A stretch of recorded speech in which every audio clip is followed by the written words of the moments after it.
There's the error message. We are live. This part is a part of the show.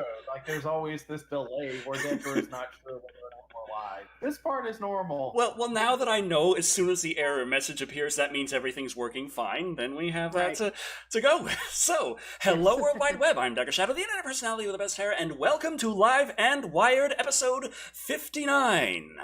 Horror never dies. Joining, as always, we have that long-haired creepy guy. Yo. Ta-da. Yes. Also, Patricia is back. We may rejoice. Hi, everybody. It's been an insane month, I gotta tell you. I've been sick, I've been busy with a whole bunch of crap, but I'm here again, so hey, everybody. Yeah, we also got MaJaMa if anyone's interested. Oh, yeah, hi. How you We're doing? not. We're not even interested, so we couldn't blame anyone else. In case anyone's wondering who in the hell are they, that would be the creators of Bad CGI Sharks, which I end up more impressed with the more I look at it, honestly. I mean, it sounds silly to say it, because I'm still like, I haven't put the review out yet, and I'm there like, yeah, it's okay. But to understand from the perspective that it's... I checked out the budget. I looked at the budget on IMDb. Just over $6,000. Yes. You made an okay movie for just over $6,000. Creepy and I had a little project we had $6,000 to pull off. You know what we made? Bad decisions and a lot of apology videos. So, yeah. Also, we need to have like a conference with these guys so that we can get some tips. Yeah. I'm not even sure how we did it. Hire talented Italians. All about the talented That's our Italians. mistake. well, they left several tips in the credits to Bad CGI Sharks. I watched the whole thing. Really good music there, by the way. The Italians. But yes, the Target's return policy is one good way to save money. Yes. Roger Corman could learn some things from these guys. Yes. If he listens to us, he can go far. Oh boy. So Oh. these were our two mistakes. We didn't hire these guys, and we didn't take Patricia with us. Yes. To Yes. be fair, we didn't even hire them. They showed up. Yeah. That's what Oh, yeah. happened. It was kind of indentured servitude.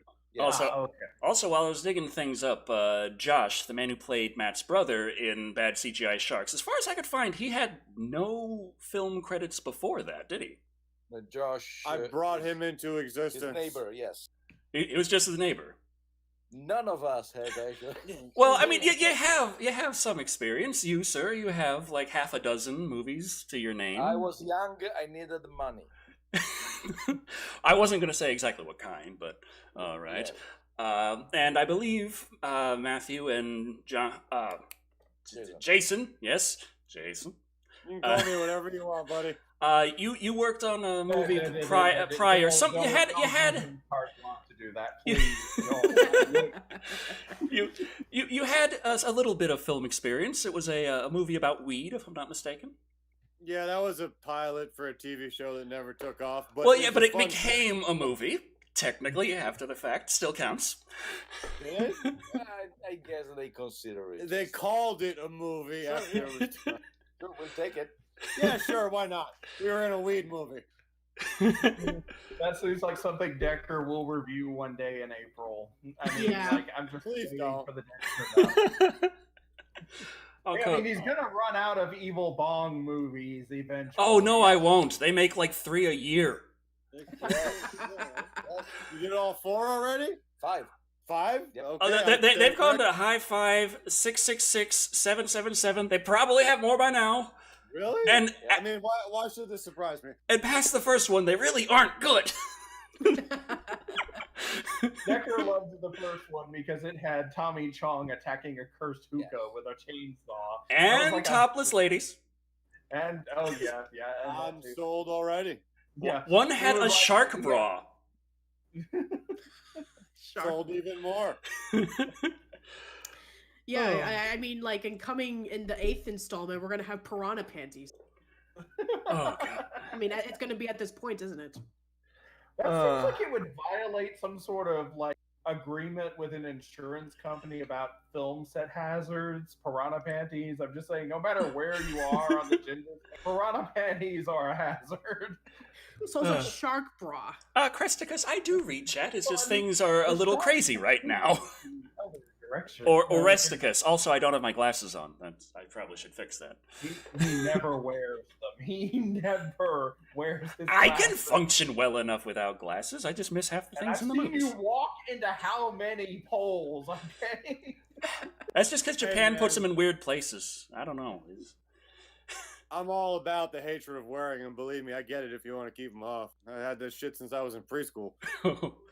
I keep trying to convince him I'm nearsighted. For the stuff online, monitors 2 feet from my face, I can see just fine.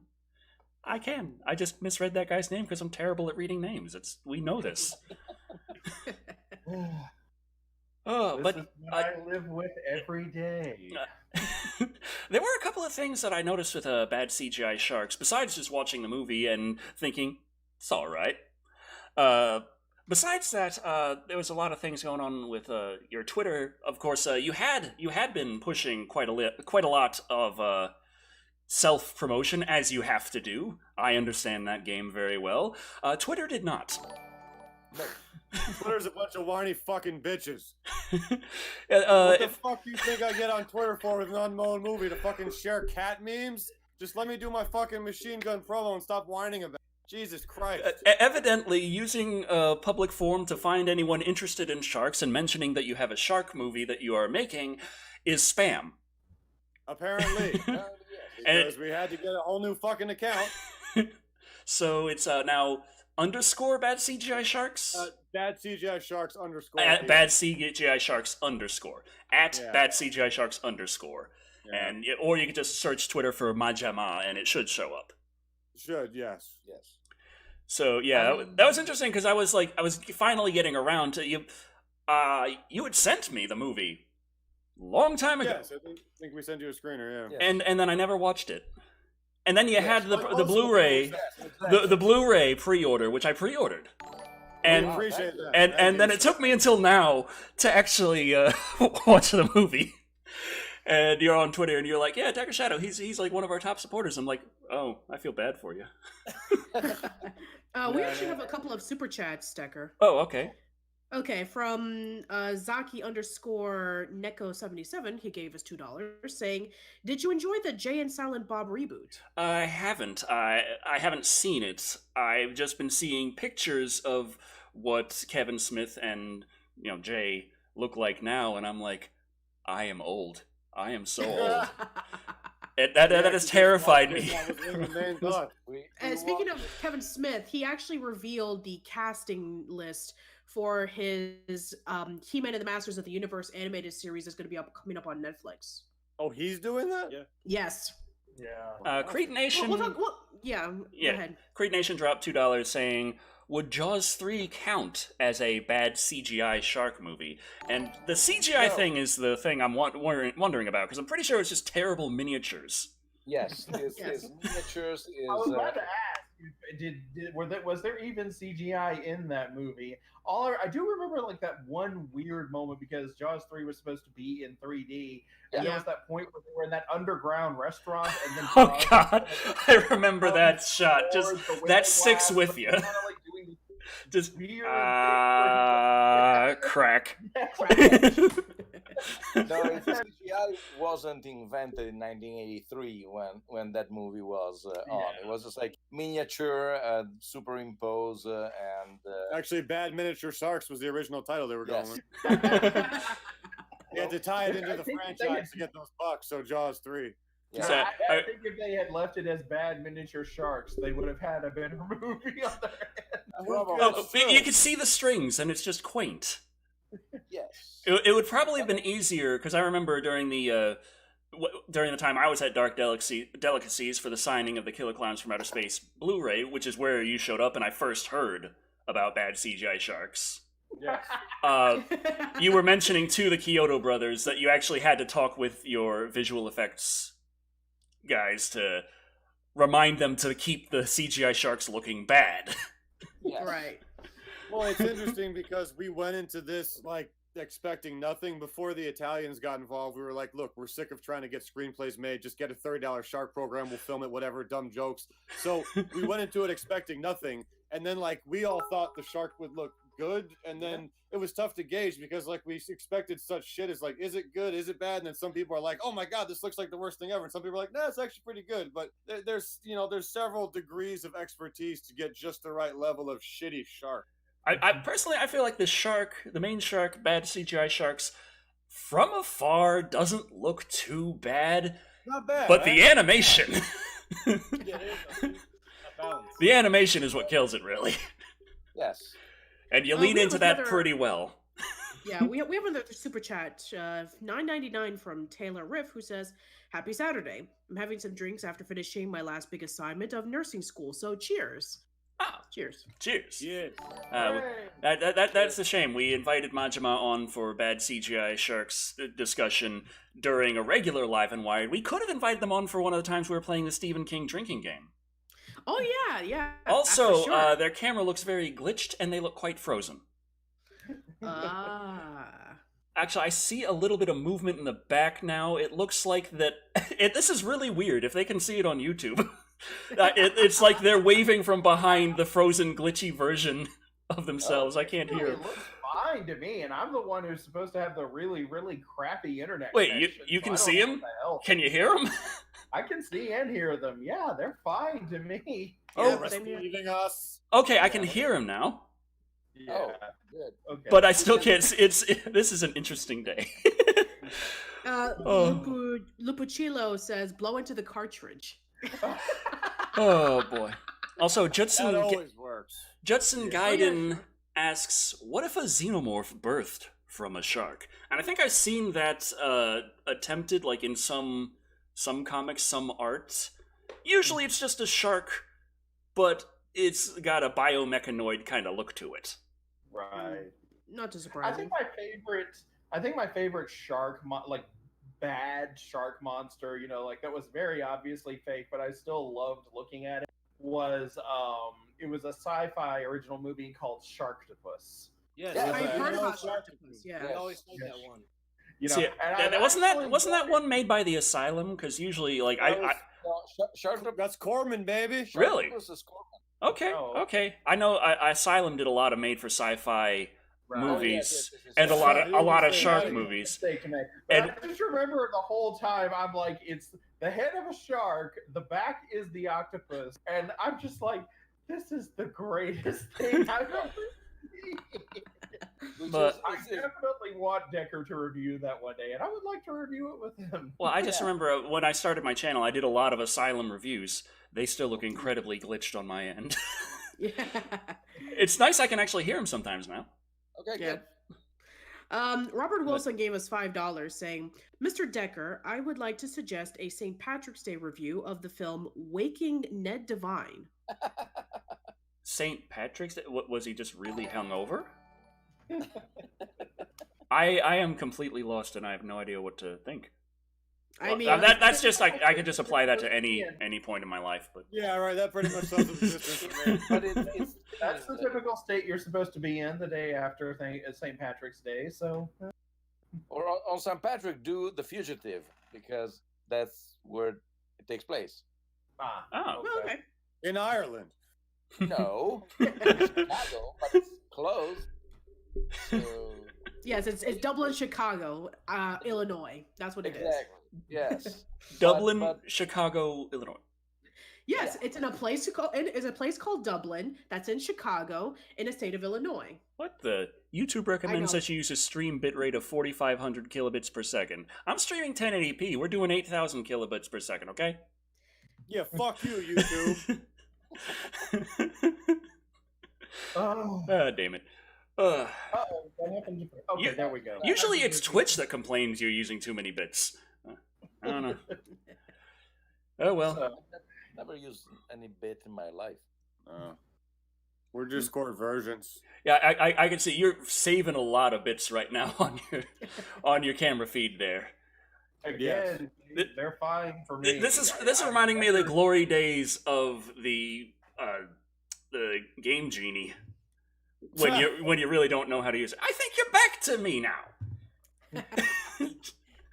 I Wow. actually had one of those game genies, and boy, are you talking about buyer's remorse. Like, I was only allowed like one Nintendo, like, like it was for my birthday, and I was only allowed like something from Nintendo like once a year. So I had to blow my birthday present on this, and I got a game genie, and man, did I ever regret that purchase. I was like later on, I was like, I could have gotten like Ninja Turtles 3, and I got a freaking game genie. That's about even, those two. I'd say now if you're talking about Ninja Turtles 1, then definitely that's the bad choice. But 3 is about even with the game genie. I did get Ninja Turtles 2, though, and I did enjoy that one a lot. Best So arcade game. yeah, that was the Oh, yeah. arcade game. Mhm. Other than video games. So, just Uh, out of curiosity, like, what do you recommend for like up and coming filmmakers, who are thinking of doing their own independent movie? Like, do you have any? Yes. Just stick with the retail. It's a lot easier. You'll feel dead inside, but the external stress won't be there. Just do it. Yeah, we had do it. no fucking clue what to do. We were scared. We were stumbling, finding our way out through the entire process. And the main thing the only way to get past that is to do it. Yeah, as Yeah. cliche as it sounds, that was the beautiful thing of it. You just kind of blindly stumbled into it. And, we spent 10 years in this living room you're seeing, like everyone else in there, like, we're going to write a screenplay and someone's going to want to produce it. After enough of that shit, we were like, let's just do it. And we had no idea what we were doing. And like I said, we were on top of that. I would say if you can, the team helps. Like the amazing tight team we have was literally everything. The friendship had been built up, and even the Italians that came over, Matteo had known for a while. But yeah, like you said, mainly it's just the fucking Nike slogan. It's really not more complex than that, because we're a bunch of fucking loser idiots. So if we can do it, let us be your inspiration. Yes. These fucking morons did it. It's out. Decker bought a copy. It's out there. You guys can do it. Yes. And it became much easier when we realized that we had to remove the cap from the camera. Yeah, it was real dark shots. That before helped. that. That's an old joke.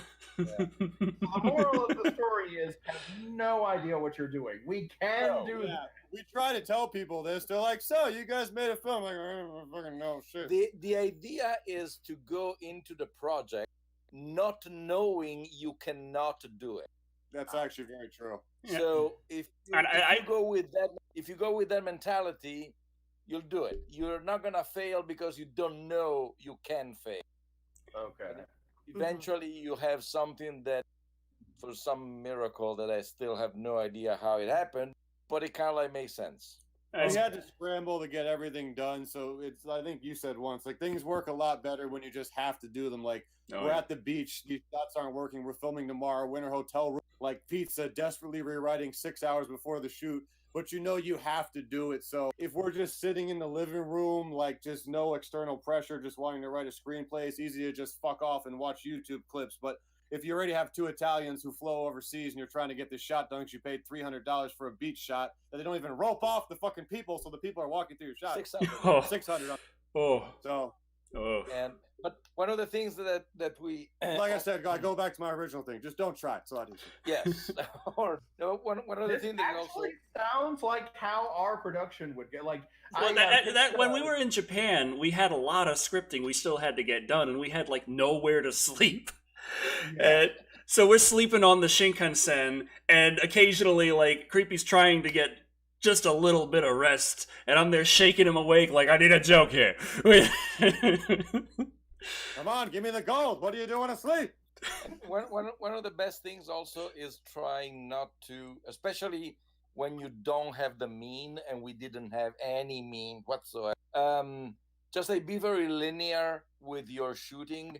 Don't try to create, oh, now I'm doing this strange frame or this Dutch angle. Just like do it normal. You take The Dutch angle is just the excuse you give when your tripod breaks.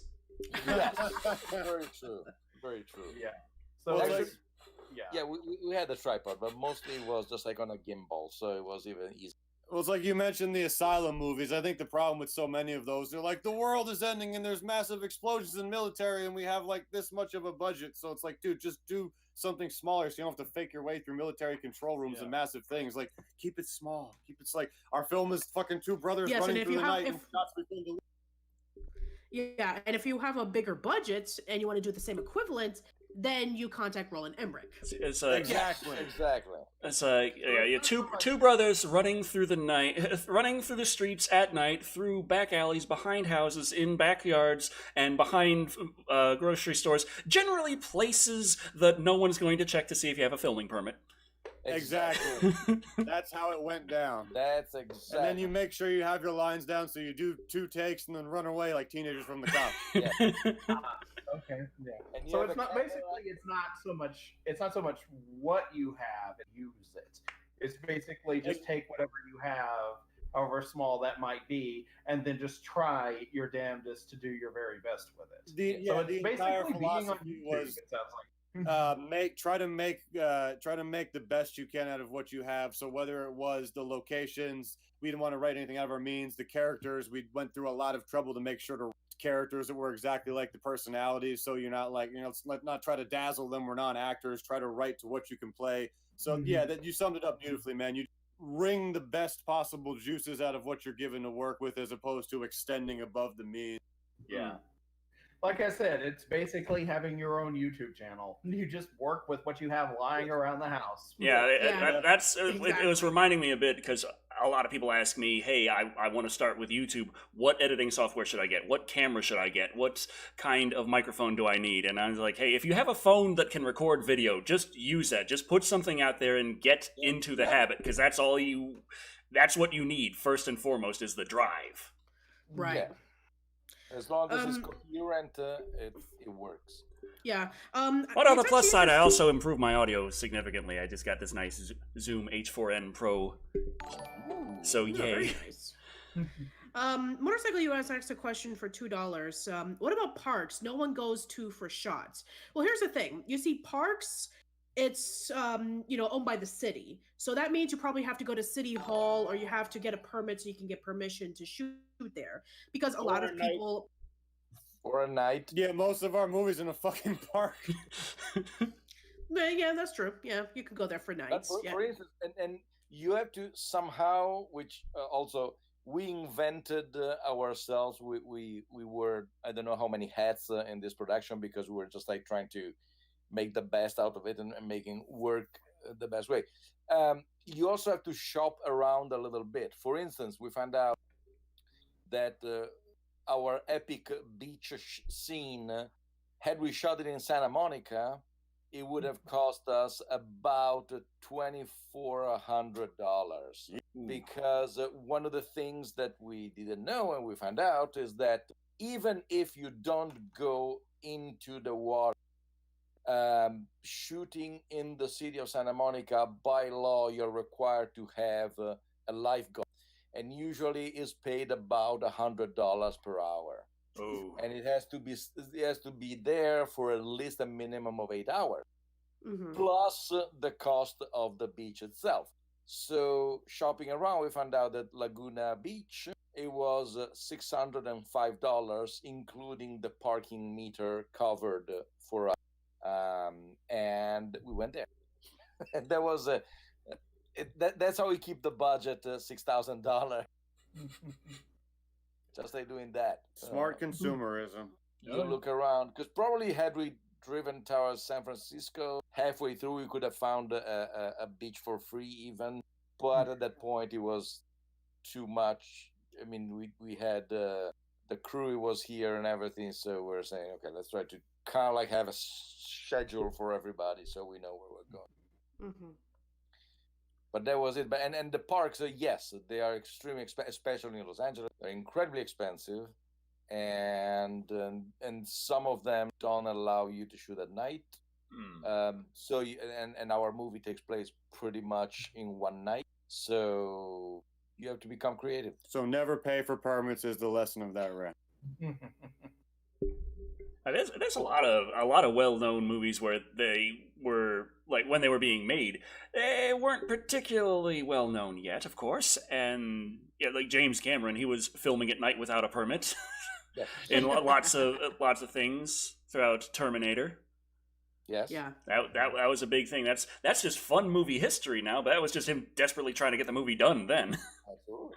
Right. That's just how it goes.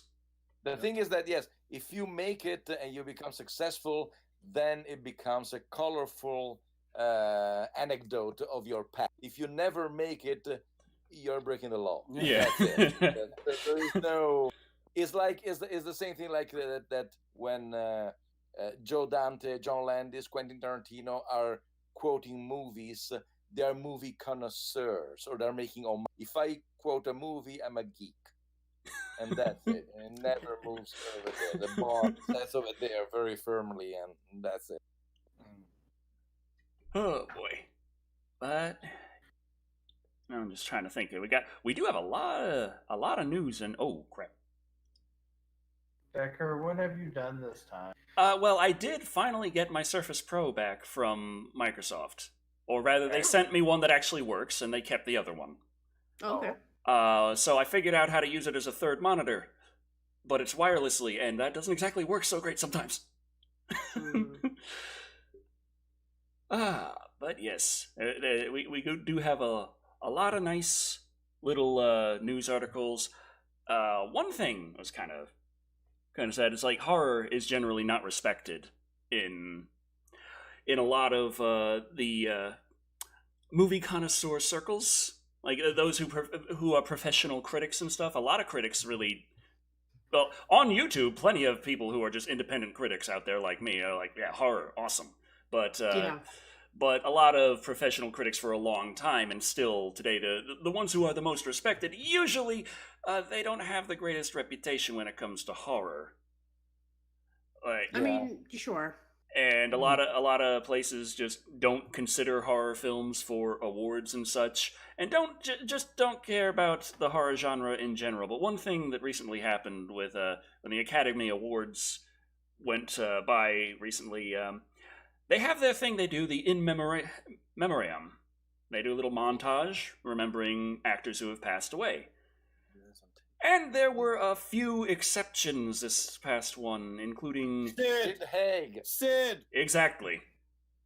Mm-hmm. Exactly. Well, I gather you've heard of this one then. So They never get it right. Every single year they just somehow they forget. TMC has done a wonderful in memoriam for 2009, and actually also I respect them because TMC, and you can find it on YouTube. They actually did 2009, so you won't find, for instance, Kirk Douglas in there because he died, of course, in 2020. But they did a complete list. It's about 4 minutes and 30 seconds, and it's pretty much is everybody, and they got it right in a wonderful way. And at the Oscar, for some reason, they always a few years back they forgot Farrah Fawcett. Granted, she's more for television and everything, but she did movies, and she was dead. And she was dead. that's a qualifier right there. Yeah. Yes. They didn't even put Michael Jackson, I think, in that stuff. And he did movies. Yeah. Horrible. He did. But he did movies. I remember he was a scarecrow, wasn't he? Like some version of him. And The Wiz, yeah. And The Wiz, yeah. He also did Moonwalker. And Moonwalker. Exactly. And he was also, responsible for Free Willy. Yes, and he made a cameo in Men in Black. Well, it was a footage video in Men in Black, and stuff like that. So it's weird that they seem to. I don't understand exactly how that works, but it works bad usually most of the time. And so they'll never respect comedy or horror at the Oscars anyway, no matter how long. Yeah, it's the Sixth Sense was kind of like everybody was shocked. Oh my God, the Academy is recognizing a horror, and that was and there was the Oscar nomination to Sigourney Weaver for Aliens, and that is pretty much it in the recent years, or in general, for the horror. Also, creepy Kevin Burdine's asking, are you still doing videos because they haven't gotten any notifications? Your audio cut out. Yes. He's saying, like, if you're still doing videos because he hasn't received a notification. Oh, yeah. I uploaded a gym review last week, last Sunday. I haven't done any this week because I've had major lower back pain. I had a back injury many years ago, and when I was on the job, and it flares up every once in a blue moon. Usually it's just like some tightness and stiffness in my lower back when it does, but every once in a while, yeah, I can't get out of bed. So Yeah. that's what I've been doing this past week, is just basically waiting for it to pass. But hopefully tomorrow, I'm holding out that I'll be able to finally record and get started work on the next review, which is Batman. So you have that to look forward to. All right, that sounds great. Mm-hmm. Yeah, I remember when the article of Sid Haig not being recognized in the memoriam for the Oscars came out, and I think there was even like a petition or something for, that they were outraged and they wanted to see, recognition from Sid Haig for all the things that he did in the horror movie industry. But yeah, I mean, you know how the Oscars are, and you know how the Academy Awards, judges and the system is. It's like, they don't really recognize those kind of films. I mean, unless of course it's like They did like almost 150 of them. Yeah. yeah, exactly. Like, I mean, I think that I don't know what their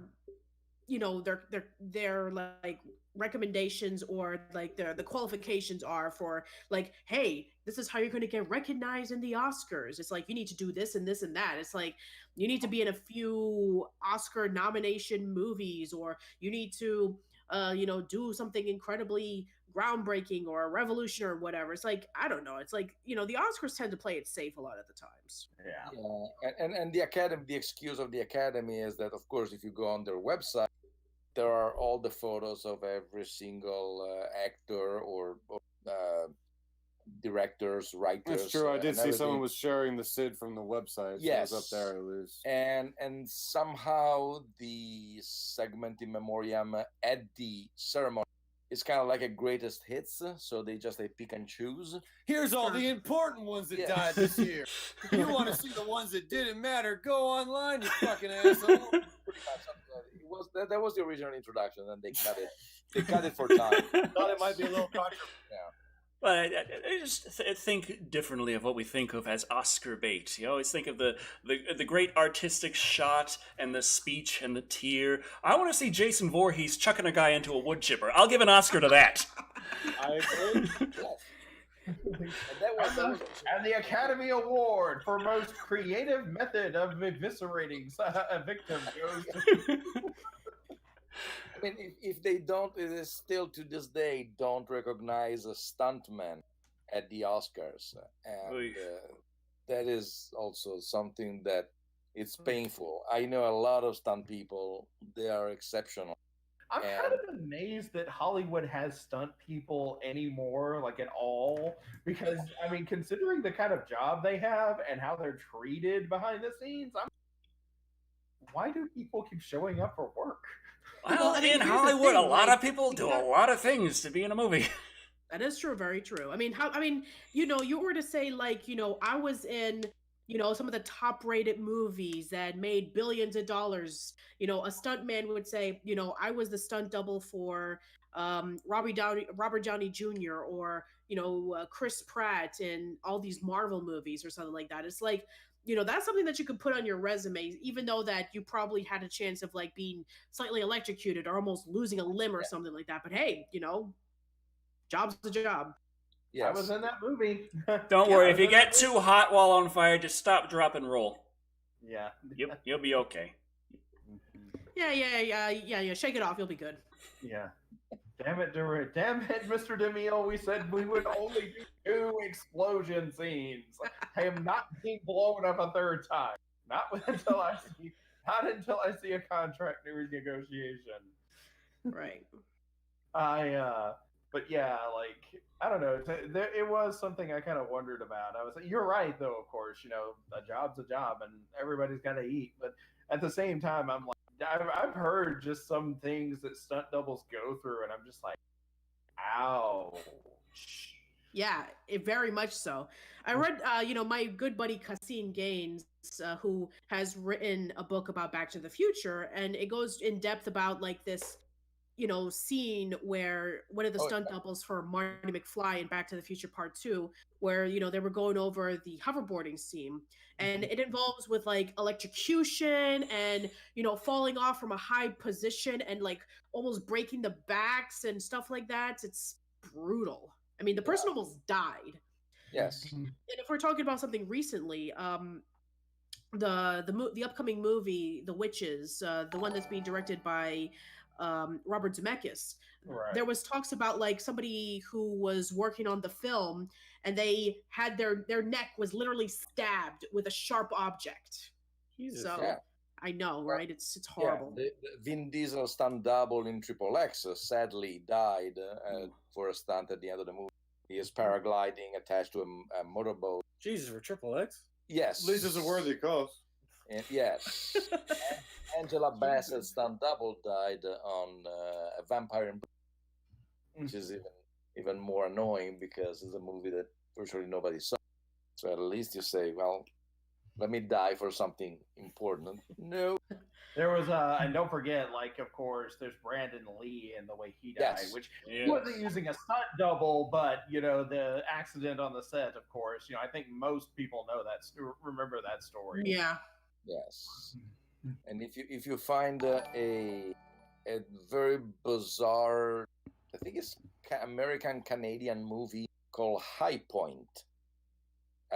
There is the greatest stuntman in the world, Dar Robinson, who dubs for Christopher Plummer, and he does a 6-second free fall from the Toronto High Tower. I don't know, is pretty much is 70,000 feet in the air, and he jumped with a parachute underneath his jacket, and it's fantastic. He is the greatest stuntman who has ever lived. He invented bungee jumping, pretty much, for the opening scene of To Live and Die in LA. So he had to get the shot, then unzip, then pull it. So Yes. like, this is the shot. The shot's done. Unzip and pull. Exactly. And then, tragically, he died while rehearsing a stupid stunt in a movie called The $1 Million Mystery. And those are those things that make you very angry because, I mean, God, this guy was a genius and he was completely fearless. I remember hearing a story about a stunt double, not a stunt double, but a stunt actor dying in a rehearsal for. It was. It sounds so stupid when I heard it. I'm thinking, like, did it actually happen? Because that's incredibly dumb.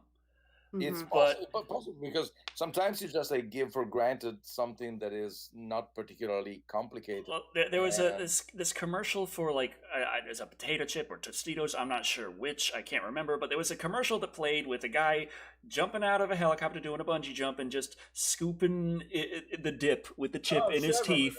And then he goes up. And evidently someone thought that maybe we should do that for real during the halftime show. Oh my God. And during the rehearsal, you know what fucking happened. And it's like, why would you? No.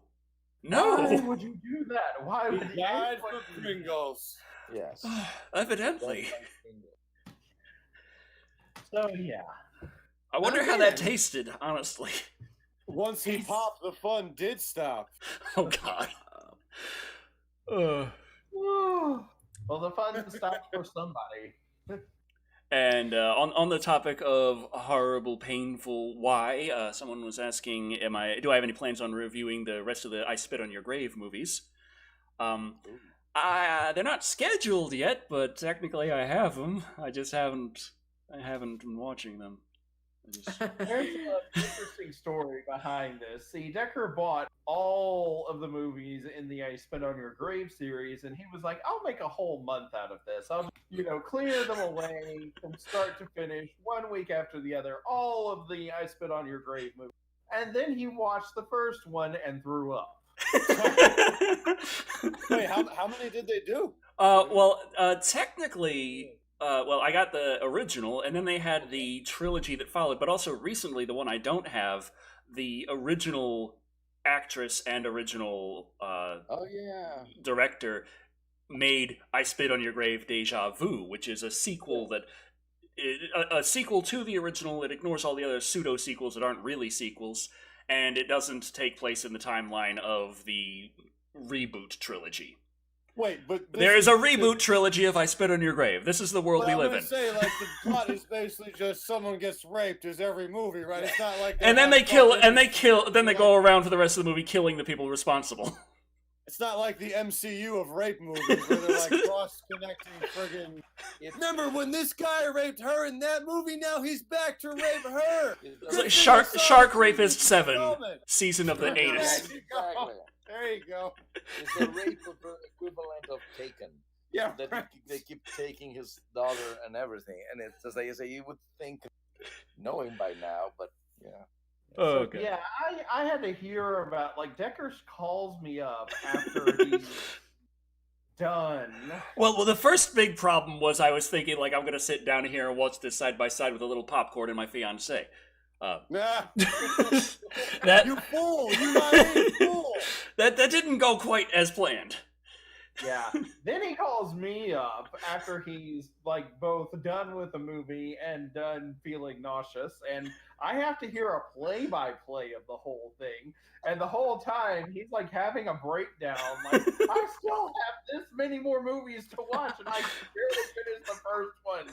And he's like, I don't even know how I'm gonna record. I don't know how I'm gonna review this. There's so much of the movie that I cannot show. I used dolls. Yeah. I used dolls. We didn't show it. And Roger Ebert said that after he saw the original I Spit on Your Grave, he wanted to go home and take a shower. Mm-hmm. That he felt dirty by just watching it. Yeah. So, take a nice bath. He actually did include a disclaimer at the beginning of the review. He warned everyone, this is horror in the sense that the audience is supposed to feel horrified. This is not space alien ninjas from Zibbity Doo-Dah. Yeah. Backflipping space alien... Backflipping ninjas wielding chainsaws fighting space aliens from planet Zibbity Doo.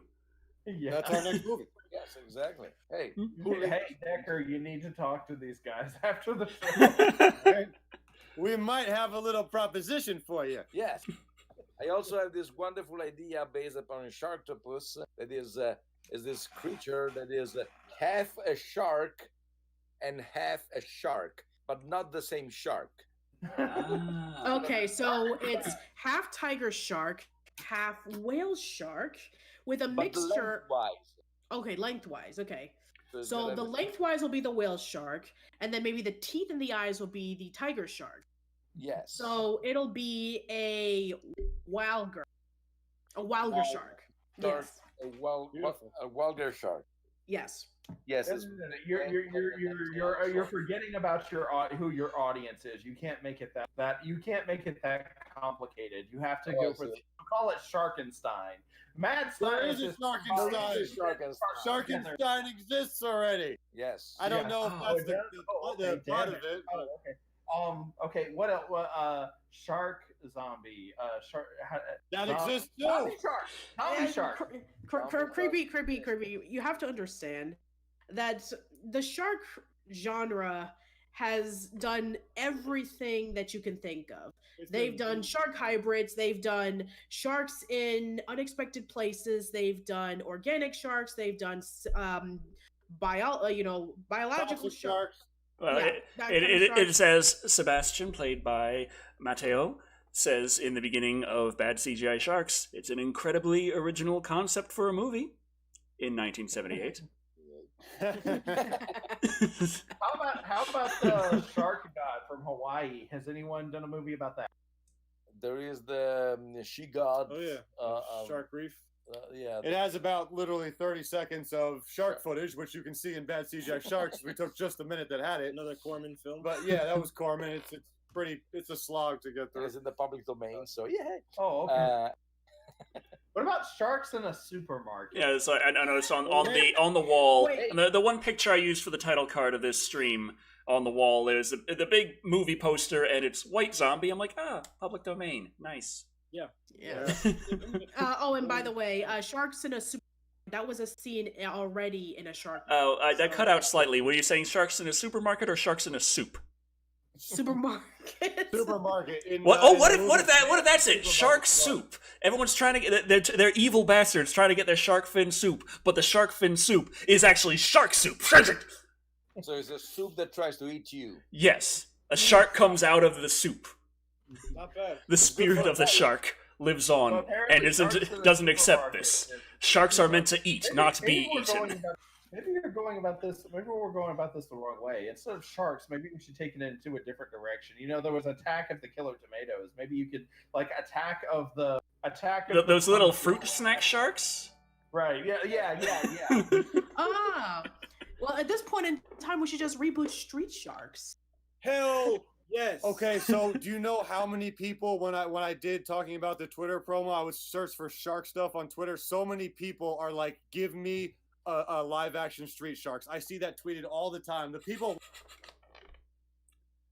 Oh yes, that reminds me about the activity, because I was trying to look. I was actually on Live and Wired. We generally track down some articles of sites talking about movies and entertainment and stuff, and we figure out how to talk about them. So I was thinking, okay, we're gonna have the guys from Bad CGI Sharks on. I'm gonna try and find an article talking about this stuff, and I don't know why these websites, they just have no taste. They're not talking about Bad CGI Sharks all that much that I can find.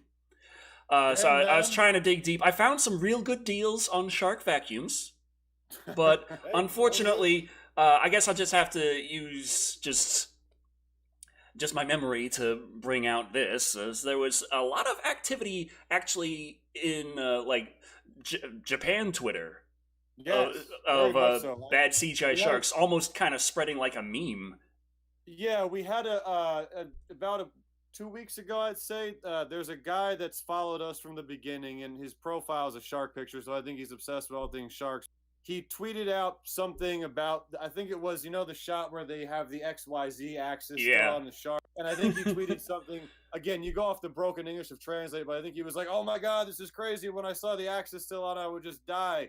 Or something like, couldn't believe it. But that tweet blew up with 57,000 likes, 25,000 retweets. And then there was an article about it. And then when I would search our name on Twitter, there was just endless Japanese tweets about that article. So that was about 2 weeks ago. I think it actually did go viral. And the guy actually said, "Hey, this distributor is interested in it out here. And you can use my articles and stuff to kind of show there's interest." I think a lot of people know it now. So we sent his stuff off to our distributor, and, fingers crossed. But I think that one tweet at least did go viral because we got a ton of tweets about it. And for anyone interested in the link, in the description, yes, of course, in the link, but there's a link in the description of the Amazon listing for the Bad CGI Sharks DVD, which is an affiliate link, so I'll get 20 cents every time you buy one.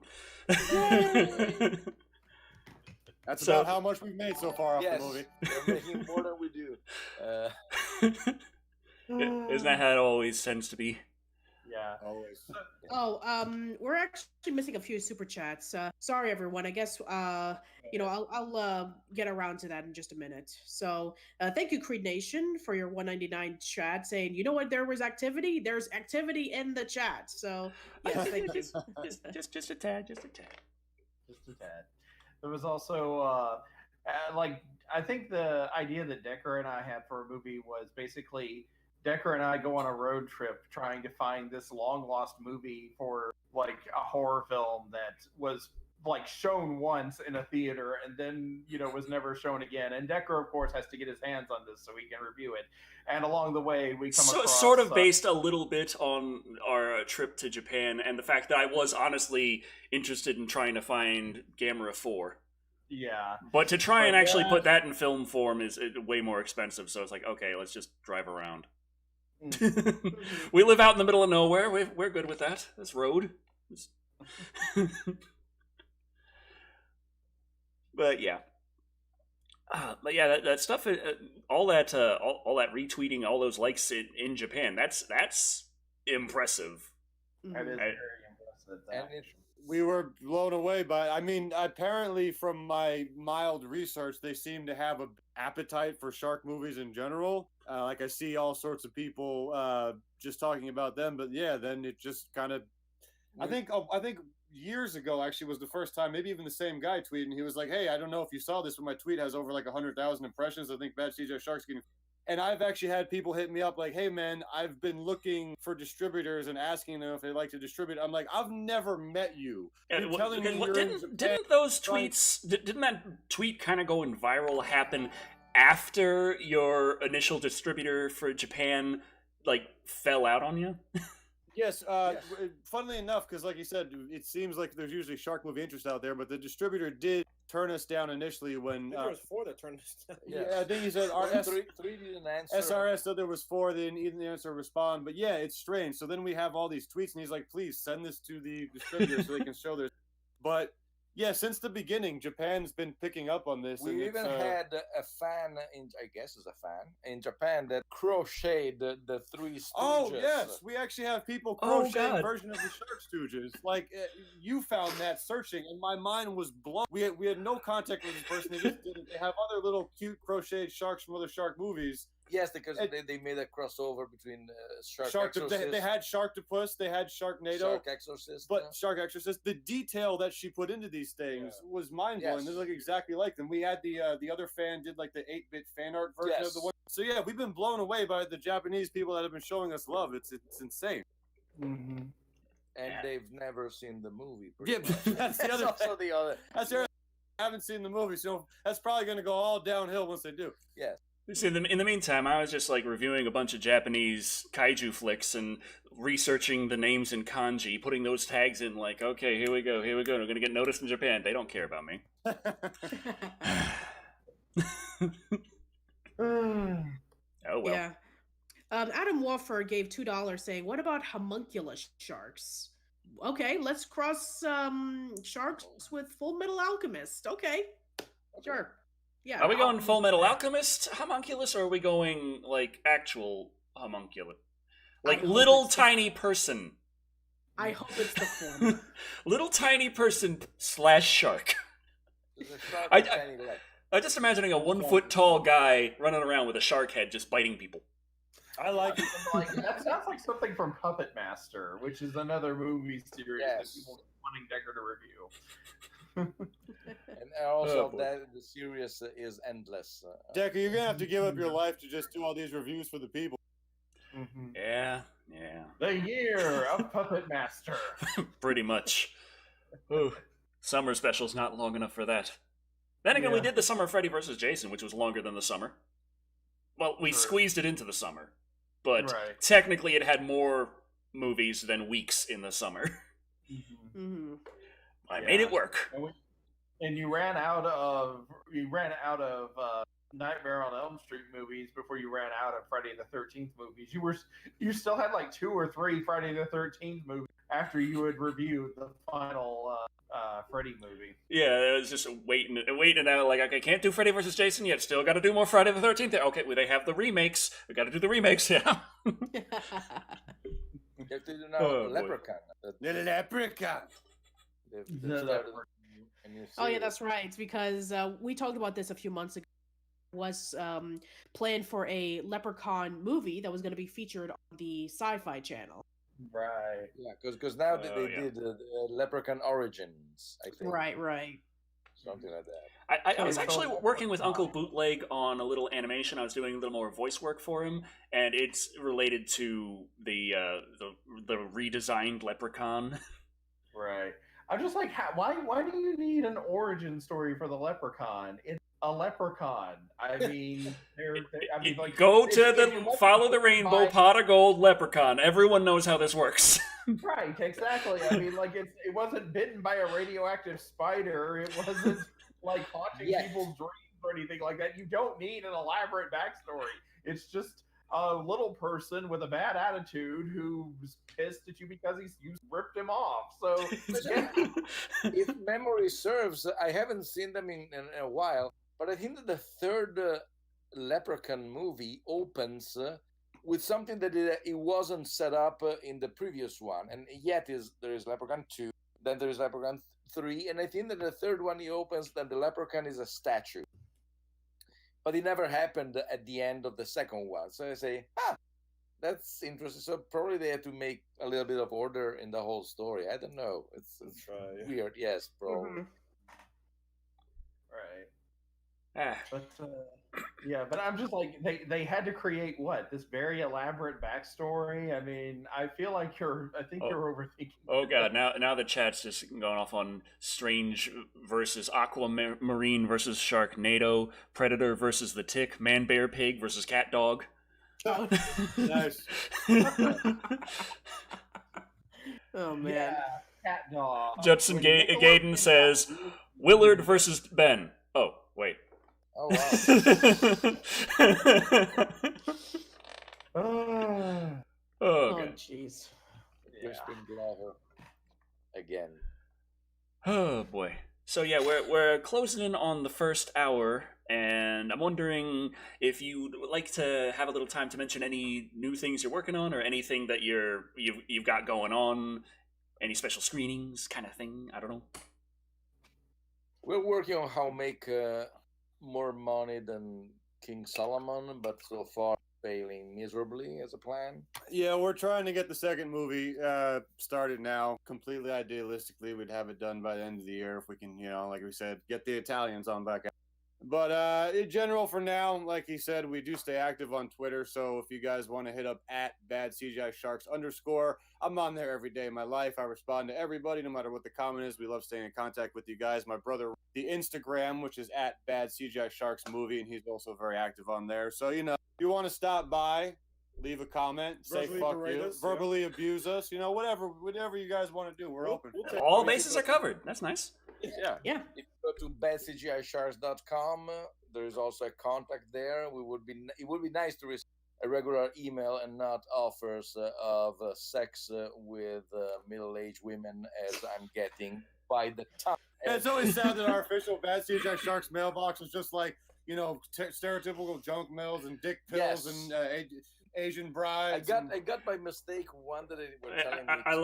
I like the emails, the ads I've been getting lately is saying hot Asian ladies in your area are looking for men 40 and over, and I'm looking at that like, now, number one, I'm 36. Number two, I live out in the middle of Boondocks, Texas. No, there aren't any hot Asian ladies out here. They're just wandering around in the woods, desperate for affection. Innocent, please. The first one that I got so far, it was one from Italy that loosely translated, it said, real women, really horny, everything is real, and they're all real women. And I say, okay, I trust you.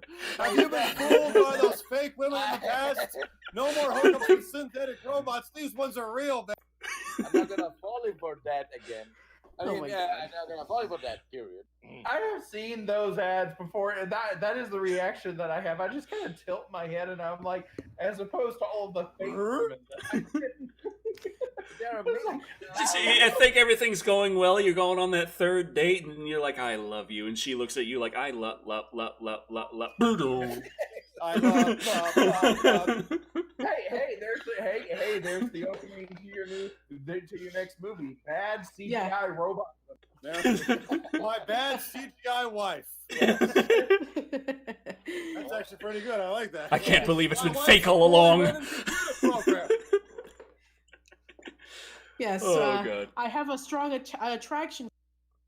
Then you'll have like this blue screen of death and say, click on Control Alt Delete to function. Right. Where'd she go? It's all blue. Oh my God, I got a virus from her. Delete. Oh God. 404, 404, 404, 404. Sorry, orgasm not found. Just writes itself. So yeah, it's badcgisharks.com, on Instagram, on Twitter, Facebook? Yeah. We have MaJaMa. MaJaMa. MaJa. We have the page there, but that's not as active, so if you want to contact us, go to the other. And of course, the affiliate link to Bad CGI Sharks DVD available on Amazon, right down there in the description. Or you can just go to Amazon if you're like, screw you, Decker, you're not getting my 20 cents.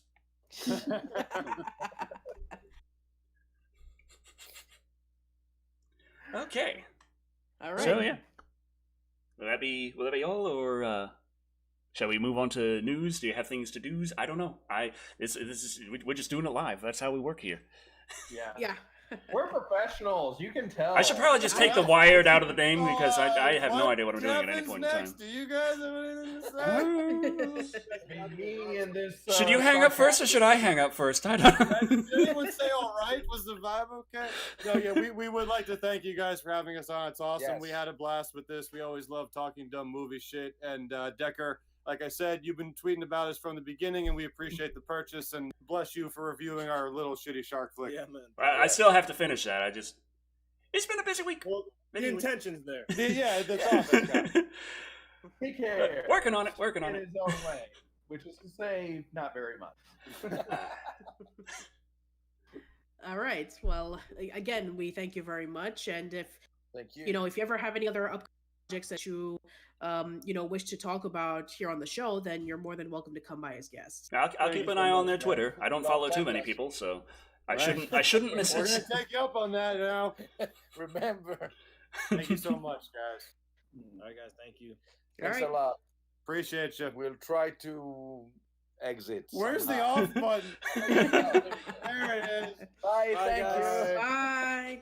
Thank you. Okay, All right. that was awesome. So that happened. They're cool. They're cool. I like them.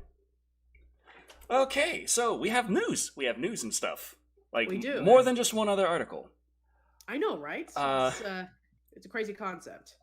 So yeah, I think that because we are still sticking over to the horror stuff, so let's talk about what I actually did share this over with you on Skype the other day. So we did discuss about briefly that Chris Rock is. Oh yes, Oh. I have the little mini trailer kind of ready actually.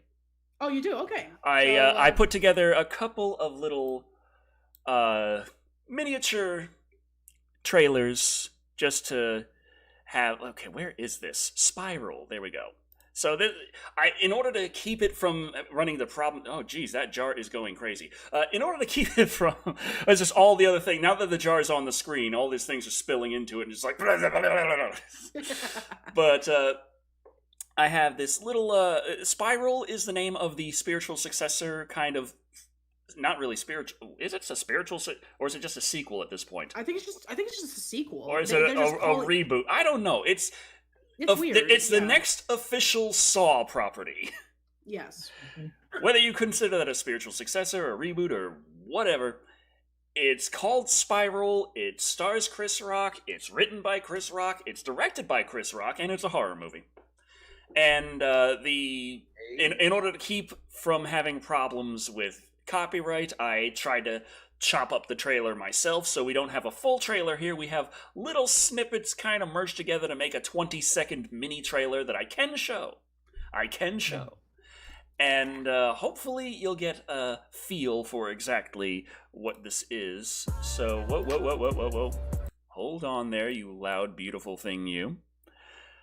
I heard that thing, but Oh, that was the wrong thing anyway. That was actually again professional. yes. That was the full trailer I opened. I was supposed to open the one I cut for us. So Also, okay. this is exactly what the world needs: another Saw movie.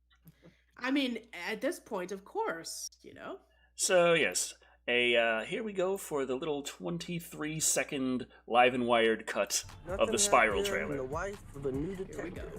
It was cool, man. She's different. You know.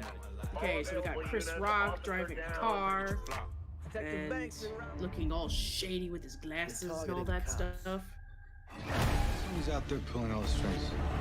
And Play games, let's motherfucker. see. Dark Corners.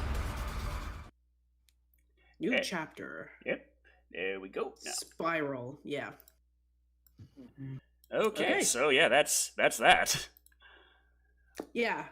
So, personally, I mean, I really don't know too much about the Saw movies, other than I know that it's about a jigsaw, and he gathers a bunch of people, and they do crazy, deadly stunts so that they can be able to escape and all that. So, yeah, I mean, when I first heard about the news that Chris Rock was going to be coming back to doing a new movie on it, I was like, Interesting. I mean, like, we've talked about our fair share of, musicians who want to do movies that are horror based. We talked about um, the Fanatic with Fred Durst. We talked about the main I think it was the singer or the bass guitar player from Slipknot who's making a horror movie.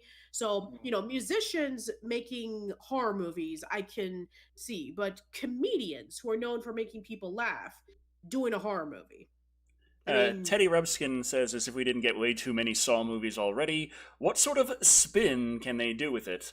Based on the trailer and what we see going on, this particular killer is targeting police officers for one reason or another. Also, the full trailer ends with Chris Rock handcuffed to a pipe with a hacksaw, so it's like, hey, we have references too.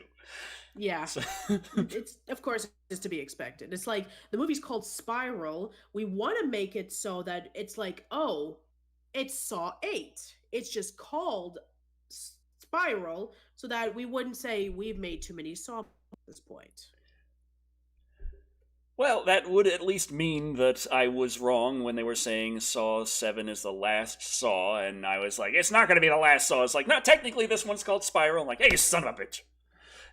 Oh. The Destroyer 9 on Mixer is asking, can I review Falling Down? I assume that's a movie because I can review Falling Down, the action. It is rather unpleasant. But sometimes necessary. It's about a 2 out of 5. Okay. Michael Wolf says it's Saw 9. Jigsaw. Well, there goes my point. It's like we have to change the title to make it sound unique, even though it's a sequel. So now it gets confusing. Yes, so you have Saws 1 through 7, and then Saw 8 is called Jigsaw, and then Saw 9 is called Spiral. What's the 10th movie going to be called? Puppet? Possibly. What was the puppet's name in the franchise? Billy? Yeah, Billy. Yeah. You know what? There you go. It's going to be called... The 10th movie is going to be called Billy. Okay. Yeah, I sadly, I believe you. I am rather certain of your accuracy in this regard. Oh, boy. I hope that does not happen. I pray. Yeah. Okay. But then again, that's so depressing, we would love it. Just like video gamers like depressing games. According to the former president of Nintendo, there's a little excerpt from a Game Rant article where they explained precisely why the PlayStation 1 outsold the N64. It wasn't because the N64 was stuck to cartridges and came out really late, and they lost all of their exclusives, and a lot of games couldn't run on it because of the cartridge. It had nothing to do with that. No.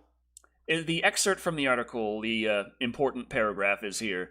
Hiroshi Yamauchi claimed the Nintendo 64 sold fewer units than the PlayStation 1 because gamers like to be alone in their rooms and play depressing games. This was a strong reaction from the former president of Nintendo, and it likely reflected frustration at consumer purchases. With that said, the PlayStation 1 did offer darker games, such as Resident Evil, Alone in the Dark, and Grand Theft Auto. While these games were totally different to Nintendo, the claim that players like to be depressed seems to be a statement made without rationally analyzing the gaming market. I mean... Yeah. But it kind of reminds me of what I think it was Sega of America president at the time, when the Dreamcast was pretty much failing, and the PlayStation 2 had just came out and was doing really well, and he had this little interview, and I remember parts of it where he's pointing to Sonic Adventure 2 playing on a TV, and he's like, that looks better than anything on the PlayStation 2 right now. And he said, they got this emotion engine. It must be freaking depressed or something. I don't know what fucking emotions it is. It's got horrible emotions.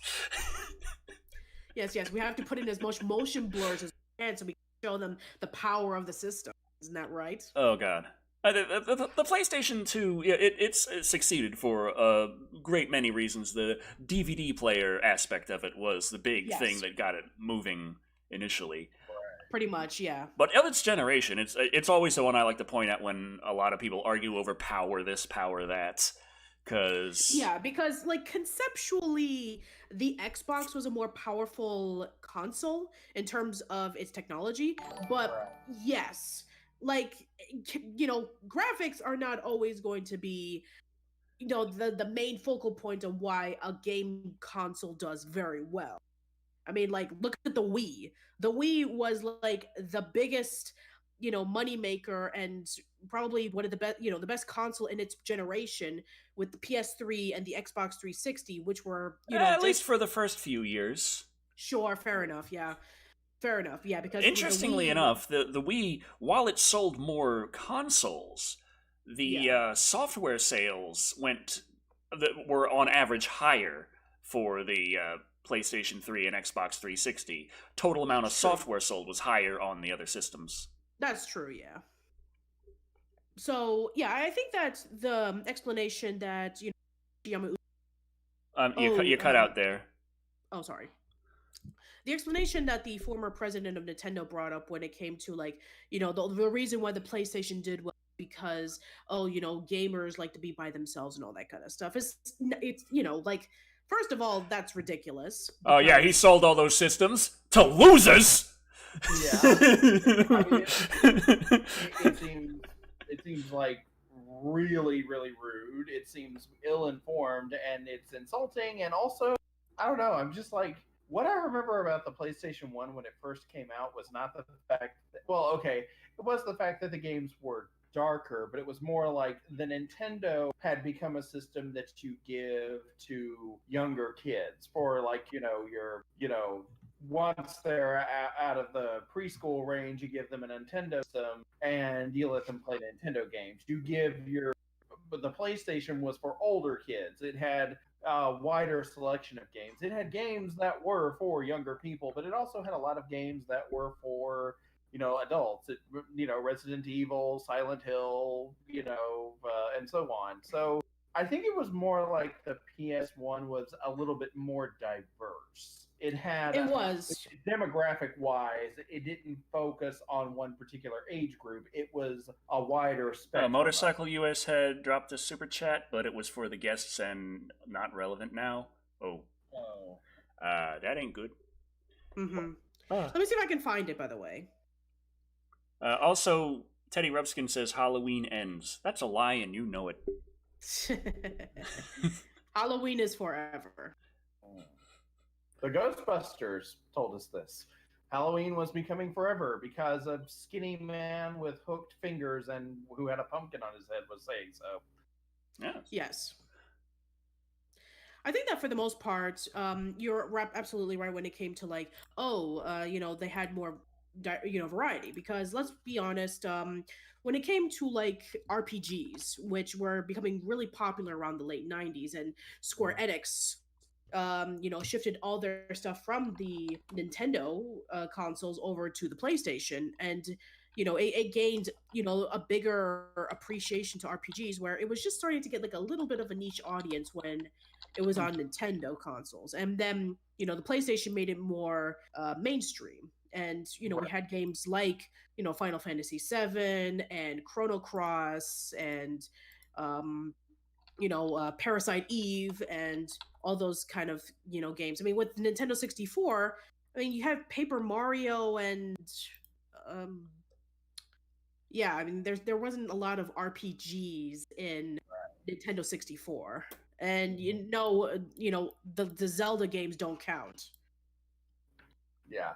And there's like, I mean, like the Nintendo had become more of a very, its audience was much more narrow, whereas the PS1 was making a deliberate effort to reach as many people as they possibly could. Yeah. And like you said, as it was said before, the PlayStation 1 compared to the N64 was just a more powerful system in general. So it was capable of doing a bit more than the N64. I've said this many times before, and it seems like most people tend to agree with me, even people who liked the N64 as a system, but they felt like the N64 was unfinished. It felt like a project that hadn't really been refined. That disc drive made it really good, but that only had like 2 games for it and only came out in Japan. Very true. You know, like one, it was okay. Like one, the Nintendo didn't want to port things over to CD-ROM. They insisted on keeping and continuing to use cartridges, which I think really, I think that was one major reason that hurt them. The limitations of the cartridge system and the fact that Nintendo insisted on using that despite the obvious advances that having a CD-ROM, you know, made. They went with cartridges instead, and that really hurt. The fact that the N64 system was not really polished enough, and the fact that the N64, when it first was released, it only had like 2 or 3 games to its name, whereas when the PS1 came out, it had something like 30 or 40, I think. Right. Mm-hmm. And again, it had a wider range of games. So, yeah, I hear that statement. I'm just like, were you drunk when you said this? I think that Omega would... Gaming just dropped $10 saying, "How Halloween will end. Laurie is bleeding out, Michael lays dead, and slowly you hear it fade in. 2 more days to Halloween, Halloween, Halloween. 2 more days till Halloween, Silver Shamrock. Ah, beautiful. Wonderful. Amazing. 10 out of 10. Mm-hmm. Yeah. Okay. So bottom line, in conclusion, no, the the Nintendo 64 did not, fail because, there were less children or less people that bought it that, lived in their rooms all by themselves with depression. It's just that it had more various games and, it targeted toward an appropriate audience. And well, there's just a million reasons why we're not. The N64 came out later than the PlayStation 1. It came out in 1996. The cartridges couldn't hold as much space. Right. And were more expensive to produce. You tended to be paying more for inferior versions of the games. Right. Yeah. It's like you could get Mortal Kombat Mythology Sub-Zero on N64 or on PlayStation 1. Uh-huh. On PlayStation 1, it had like a couple of seconds of loading between levels. On Pretty N64, much. Instead of all of the FMV cutscenes, you had pictures. Just still pictures. That's it. Right. Pictures. Yeah. And again, another thing that some people don't obviously, was not considered when that statement was made, I don't think, the audience for video games had grown up. They did, video game consoles, like home systems like the Atari, the Nintendo, the Sega, even the, TurboGrafx, right? The smaller systems like TurboGrafx. The audiences for these systems were older now.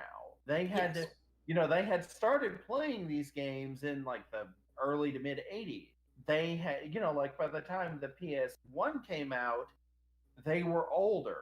They were more mature. They were not playing games so much anymore for, like the, pre-teenage set. They were playing games that were aimed at adults. So when the PS1 filled that void, gave them what they wanted, people went there because they were, they were supplying a demand, and that was what was happening. And Mata Nui says everybody thinks they want to see their favorite game as a movie till it actually happens.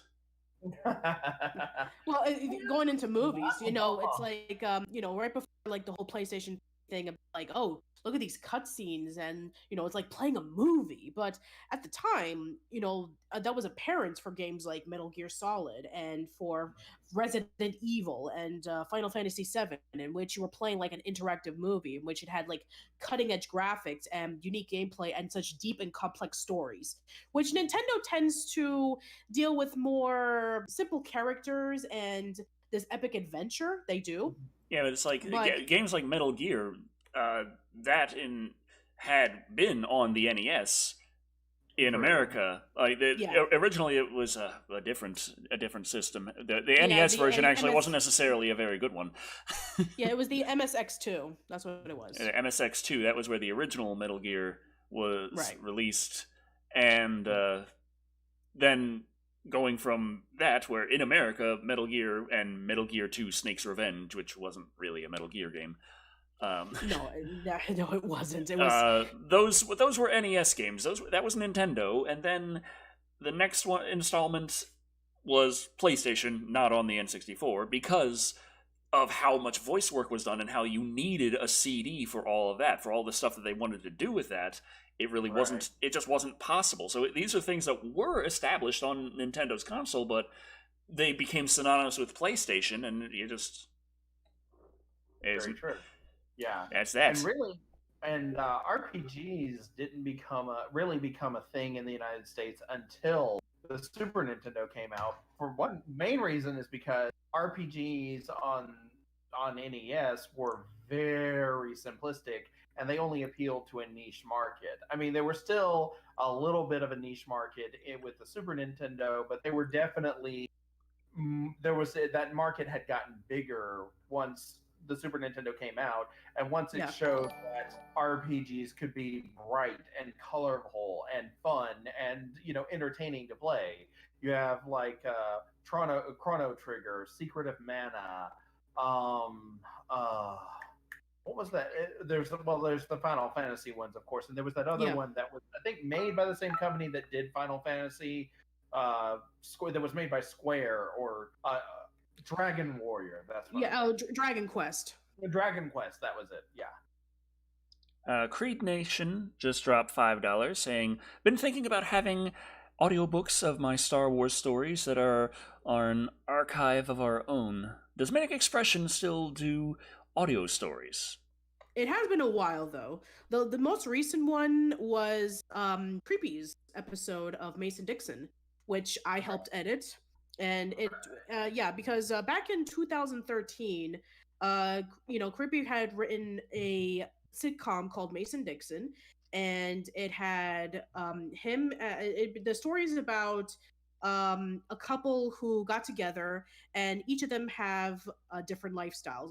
My character, who I play as one of the main, her name is Kate, and she is a college professor from New York, and she met up with a guy by the name of Keith, who is from Alabama. And they had a one-night stand, and she ended up getting pregnant. And so she decides to move her and her teenage son, Anton, over to Alabama so that they can be able to start a new life. And Keith, alongside with his son, Bobby, who's also a teenager, it's kind of like a sitcom where they try to have the two, the two families come together as one from the North and the South. So that came out like a few months ago, the episode 4, which was kind of like sitting in like the cesspool of hiatus for like 6 years until he decided to put it together. So that was I think my Terra girl wants to come in. Okay. Yeah. Uh-oh. Someone wants in. This will only end in horror. Yeah. Okay, I'm opening the betting pool now. How long before Terra attacks on camera? Alright, you can meow at the microphone. I'm guessing... Or not. 10 minutes. Okay. Okay.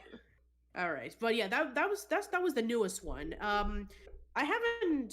I mean, I know that in Manic Expression, some new audio plays, but yeah, I haven't heard of one in a while. I did participate in one, but a very brief role. A friend of mine by the name of Liam Higgins wrote a 5-part podcast miniseries called "What Did I Just Saw," and it was about a girl who wants to start posting up her stuff online, and she teams up with this website, and she's making a whole bunch of content, and she meets up with a whole bunch of friends, and the website tends to be not as great as she thought it was because the people running it are a bit toxic. And I played like this really quick role. I interview the person who is one of the founders of the site, and I get cut off immediately. So that was the last thing I did, and that was just a few months ago. But I'm actually, I know that James is working really hard on the Manic Expression movie, which is our next major project. So if you want to go take a look into the Manic Expression YouTube channel, that's where they have all of the Manic Expression audio plays. I've written 3 of them. Creepy has written, the Mason Dixon series. James has written a couple of them, and we have like some various members from time to time who would write their own stuff. So yeah, I would suggest that you go check those out. Anthony Hudog asks, is the King of the Monsters hopefully crossover review coming soon, or at least scheduled? Ian Creepy actually want to get the Turbo review done first, I think. Mm-hmm. Oh, you're doing Turbo. Yeah. The DreamWorks movie. Are we doing that, by the way? I don't know. Don't know. Wait. Which Turbo are you referring to? Are you referring to the DreamWorks Power movie Rangers Turbo. Oh, Power Rangers Turbo. I thought you were talking about the DreamWorks. Wait, we can do that one instead. What do you think? Yeah, sure. You can do the DreamWorks one where it's about the snail who, gets, some, car fluid into him, and he could be able to zoom really fast. Yeah, I like to see that. That would be fun to cover. Blake says, "Oh, I thought you guys were gonna. I was gonna say, you guys doing Turbo Kid? Power Rangers Turbo is enough of it. Just oh, that'll be fun. Introduce Decker formally to Justin, but it's not the weirdest movie out there anyway. No. We got a bit. This one I have mostly an excerpt from the article. The number 2 article from the Hollywood Reporter. Okay. Nicolas Cage is in talks to star as Nicolas Cage. Oh, that's right. I remember this one. In the unbearable weight of massive talent. And that's a typo I put there. The unbearable weight. When I read that sentence the first time earlier today, I had to go back and make sure and reread the entire thing because I needed to make sure that I hadn't somehow. Nicolas Cage stars as Nicolas Cage. No, I didn't mistake that. That's what it says in the movie, The Unbearable Weight of Massive Talent. Okay, someone is just putting me on. So Lionsgate, they're the company in final negotiations to pick it up, as they have evidently beat out HBO Max and Paramount. Everyone wants a piece of Cage as Cage. It's the role he was born to play. I mean, obviously. I mean, Cage cannot be there's no better Cage unless it's Johnny Cage. So we have a little synopsis that was written out in the Hollywood Reporter article. It goes as such. If the deal's closed, Cage would star as actor Nicolas Cage. The character is desperate to get a role in a new Quentin Tarantino movie while also dealing with a strained relationship with his teenage daughter. He also occasionally talks to an egotistical 1990s version of himself who rides him for making too many crappy movies and for not being a star anymore.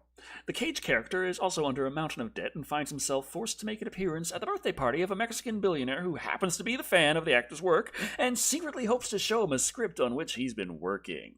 While he bonds with the man, Cage is informed by the CIA that the billionaire is actually a drug cartel kingpin who has kidnapped the daughter of a Mexican presidential nominee, and Cage is subsequently recruited by the U.S. government to get intelligence. The situation spirals even more dramatically when the billionaire brings over Cage's daughter and his ex-wife for a reconciliation, and when their lives are on the line, Cage takes on the role of a lifetime.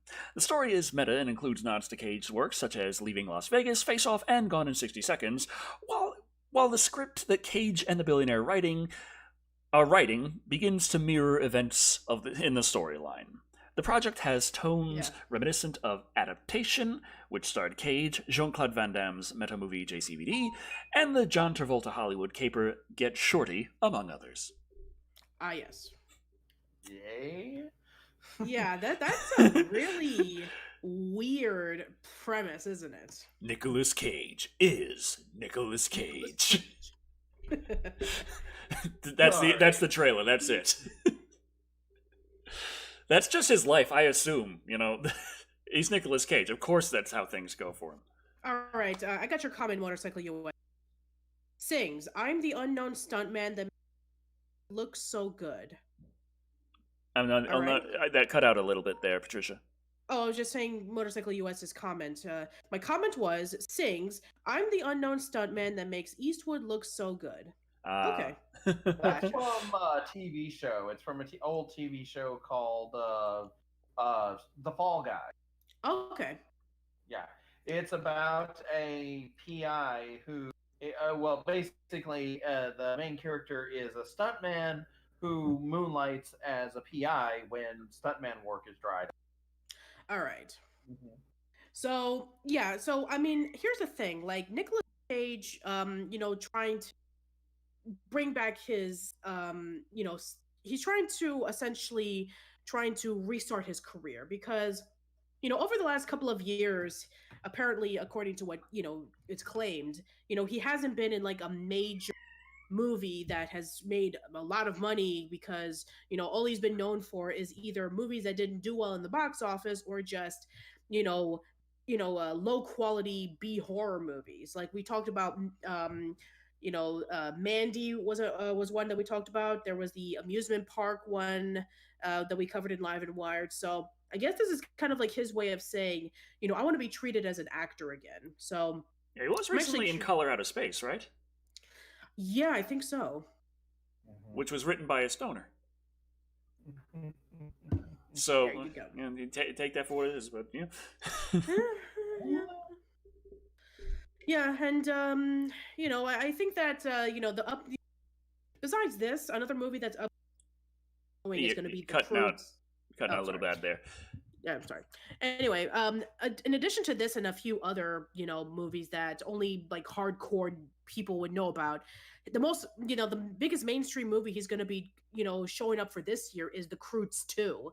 So yeah, it's like, that one DreamWorks movie that came out a few years ago that was just simply okay. And it has an animated series that lasted for 6 seasons on Netflix. We're having a sequel. Apparently. Yeah. So I think that I'm actually curious, like, how this is, because it sounds like a really wacky premise. It's like, when we were talking about, the movie that Fred Durst was directing with John Travolta, and it's like, oh, I'm writing a movie about a stalker. And John Travolta, sorry, Doc Snake says, Color Out of Space was good. H.P. Lovecraft was a stoner? Tommy Chong. Yeah. Evidently, he was like one of the writers on Color Out of Space. Mm-hmm. Yeah. At least the movie version. Right. I mean, yeah, that we're talking about that version. Does anybody remember the TV show that Cheech starred in alongside Don Johnson? It was like Nash Bridges, I think was the name of it. It was a cop show. And I heard about it, but I've never seen it. Yeah, it ran for several years. Okay. Well, she hasn't killed him, but she did want to go back out. So yeah, wasn't this around the time in which when Cheech separated from Chong because he wanted to appear in more varied movies and TV shows for his children? Right. Yeah, but Cheech played a cop partnered up with Don Johnson's character, and they basically, I think it was based in Chicago. I want to say that I forget her name, but Bruce Lee's daughter was in one episode. Oh, okay. Mm-hmm. Yeah, I don't know her name either. Mm-hmm. Yeah, according to Wikipedia, the source of all accurate knowledge, the series ran for 6 seasons on CBS from March 1996 to May 2001 for a total of 122 episodes. Okay. Oh, wow. Sorry, I'm very... No dying. Speaking of Lovecraft, though, see Article 15 on the sheet as a interesting little game kind of thing being talked about by Bloody Disgusting. Wondering who would like to read this article, because this is one that actually I feel like it's a Bloody Disgusting article, and they do a good job of being short and to the point. So I like that. Very true. I'll take a look. I'll take a look into it. What page was it? This was 15 on the list. Okay, let me see if I can find it. Excuse me. Okay. Here it is. Yeah, bloody disgusting. Grand Theft Auto meets Lovecraft horror survival adventure, Dead Static Drive. Thumbs up to the writers of BD. They're killing it. That was in parentheses. That was just a note. I feel like this one is just... We could just show the article and give it a quick read because it's a short and sweet one. Oh. Very nice. All right. I'll do that right now. Hold on. Demon Orc on Twitch says, Patricia, you're back! And so is the green screen. Okay, there we go. Yeah, I'm back, and I'm dying. I've been coughing just for the past 5 minutes, so here we go. Grand Theft Auto meets Lovecraft in horror survival adventure Dead Static Drive, and here's a picture of it.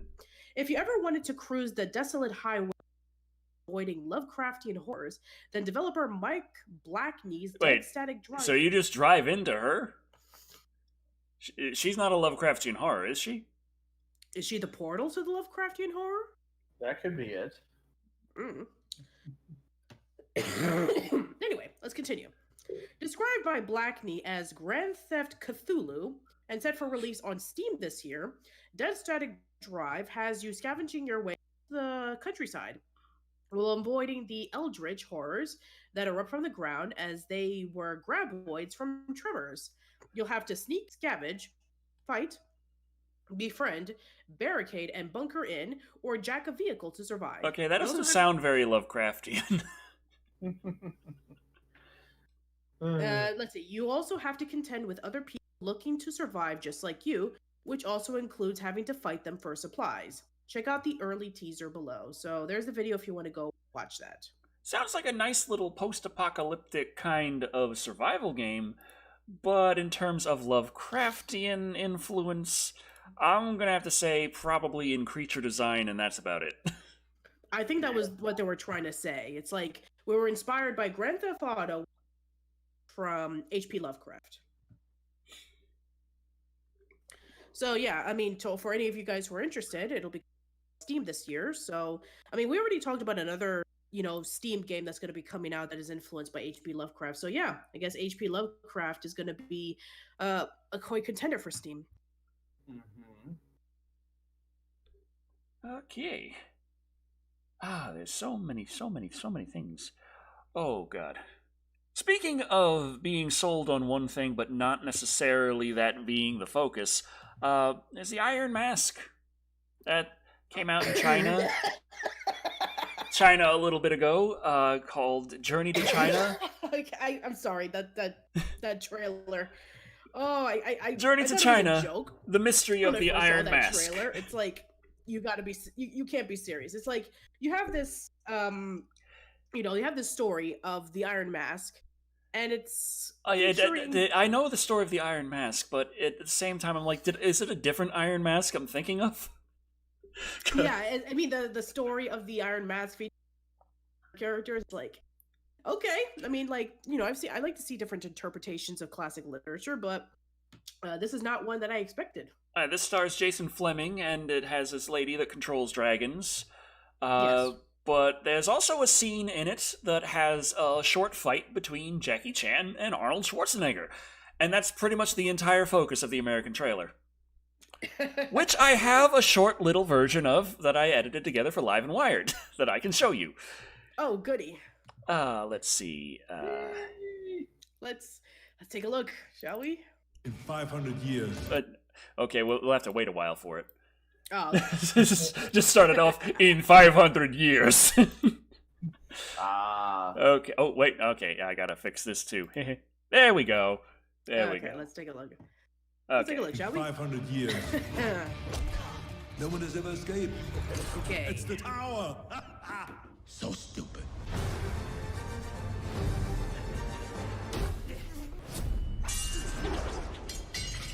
You look better this way.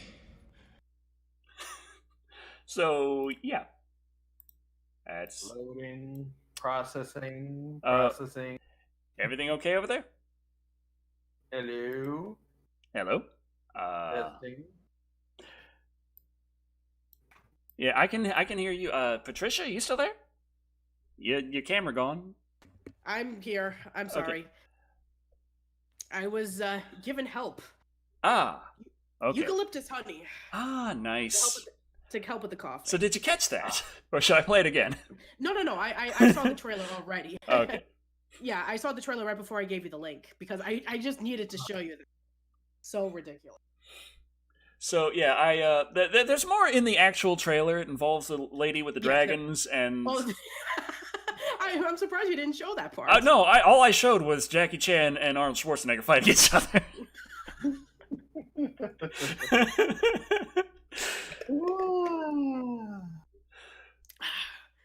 Okay, that's a little better. Awesome. Excellent. Demon Orc asks, wait, isn't that the sequel to that story where the guy was traveling around to make a completely accurate map? I don't know. I don't know. But I mean, all I know is that it's, it takes place in England during the Middle Ages, and it has Arnold Schwarzenegger and Jackie Chan fighting, and that's all that's good in the world for me. The trailer opens up with Jackie Chan and Arnold Schwarzenegger fighting, and the trailer ends with Jackie Chan and Arnold Schwarzenegger fighting. That's how the whole thing is bookended. It peppers a little bit more in throughout the trailer. But if you watch the official trailer, you do see the lady with the dragons and some stuff involving that, and that there is a journey involved with people who are not Jackie Chan or Arnold Schwarzenegger. But there's a fight with Jackie Chan and Arnold Schwarzenegger. That's why you're going to see the movie. Yes. As soon as it's over, half the audience is going to get up and leave. Oh, God. I mean, trust me, this isn't the most ridiculous movie that we're going to be talking about. Scott Yoshihara says Arnold is Captain Price and Jackie Chan is Shang Tsung. Oh, God. Oh, they're not medieval clothes, more like 1700s. Okay, fair enough. Yeah. But still, you have Arnold Schwarzenegger and Jackie Chan and a dragon. So, yeah. But still, nonetheless, I'm curious about how this movie's going to turn out. Yeah. All right. Alrighty then. So, yeah, let's talk about the next movie because, I said, this to Decker that, this would be really awesome to cover in Dino-cember because, we talked about last year, we talked about, what was it, the Velocipaster, that's what it was.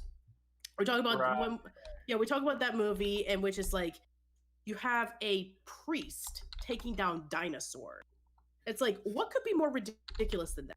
And then, a few days ago, on Bloody Disgusting, there was talks about another dinosaur movie that just sounded just absolutely insane. Then I was like, I have to share this with Decker. Let's see, just a second. I'm trying to put together a live and wired poll at the last second.